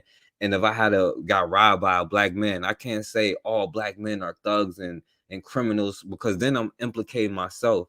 And also when we do that, we're not taking into account the structure that we were supposed to build to keep our women and children safe, because as men, that is just our job. And if we don't do our job, then our society can't sustain itself. Just like if women don't do their job, our society can't sustain itself. And then we wonder why we have so much broken homes. And then we have young men, young women out there in the streets, and all they know is hurt. All they know is pain. So they think that's normal, and they go and hurt a young brother. They go and hurt a young sister. And now that trust is gone, that trauma is gone. Then you pass it to the next person you date, or the next person you interact with. You know what I'm saying? Or people try to escape their pain by turning to drugs, turning to alcohol. You know what I'm saying? And like you was talking about the gangster stuff, like how gangster are you really if you're not willing to make the actual changes to end the stuff? Like, if you was really that gangster, the situation would be done. If we was really thugs, our situation would be done. So if something happens to me, I don't want you to be sad. I want you to take the energy, the spirit that I'm working with, and go to the next level. Step up. What are they going to say about you at your funeral? Are they going to say that you sat there and wasted your time, that you didn't accomplish anything, that you only talked about things, or that you built something, that you tried, that you made a difference? Because when you operate out of that pain, that hurt, you make decisions out of pain and hurt. You can't make high vibration decisions when you're in a low vibrational state. So you have to take that time to heal yourself before you start making decisions that'll ultimately affect your life. You know what I'm saying? You have to understand the situation that you're in. And so like the time is short. Time is of the essence, because my young brother, you may be 22, but you don't know what's going to happen tomorrow. Like my homegirl, I grew up with her, knew her since middle school, and how would I know right now that I will be going to her funeral today? Because that's the way that life works. We don't have any other choice but to get on code. Now, my sister, she will never know freedom. All she knows is pain.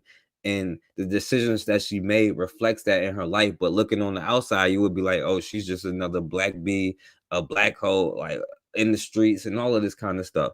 My brother, who passed away like 3 weeks ago, you would look at him and say, oh, well, he was just in the streets. He made all of these wrong decisions. But we don't think about their childhood, how they were missing their parents, their father, their whatever, how they had a strained relationship with their mother, and it affected their life forever. You know what I'm saying? But I appreciate y'all for listening. And Firstborn Son said liberty is not freedom. Well, we don't have liberty or freedom. So no matter how you define it, we don't have neither one. But it starts with the little stuff, you know what I'm saying? Raising your vibration, using that anger, not to try to run away from it, not to drink your way out of it, not to smoke your way out of it, but use that anger as the way of you telling yourself that something is wrong here. It needs to change. That's really yourself loving you more than you even can comprehend, because you wouldn't get these emotions if everything was all right. It's telling you that you need a change, that you need to do. And I appreciate that, Pelage, but it's telling you that you need to make a change. So use that emotion to not be controlled, not to react, but to respond and make the right decisions, because we got to start building our communities so that we don't have all of these problematic young women, all these problematic young men who is looking for a leader, who's looking for something just to escape the pain, and they would inflict pain on other people, hoping that it will do that and chase that for all of their life. You know what I'm saying? At the end of the day, we are all we got. And until we get on code and do what we have to do, we're going to continue to face these casualties and continue to have the same results over and over and over. But I appreciate you, my brother Ryan Silly. I appreciate Pelage, Raw, my brother Bakari, everybody who came in here. Guy came in here for a second. Time to work. Yo, thank you for coming on, and thank you for your words, my brother, for real. So again, man, thank y'all, man, for coming on. Oh yeah, my brother Bill Gates. I appreciate you too, my brother. But yo, again, thank you. Check out my young brother Ryan Silly page. She starting with his music and all of that stuff. So get on his page with the music, get on his page with the with his message, and go subscribe to my brother Bakari. Said, think about liberty as a soldier comes home from duty. They call it liberty. Is only for the short time, but then they have to go back. Well, fair enough, but we haven't even got that short time. So, it starts with the basics. We got to stop trying to build Rome, like the saying goes, build Rome in a day, but we could say build Africa, build Black America in a day. You know what I'm saying? We got to stop thinking that everything changes in a heartbeat. Stop looking for the sky to crack, because until we crack that sky, it's not going to crack, but it's up to us to crack it. So, but thank y'all for listening. Much respect to all y'all. And as always, man, we have got to start standing for something, or we're going to keep falling for anything.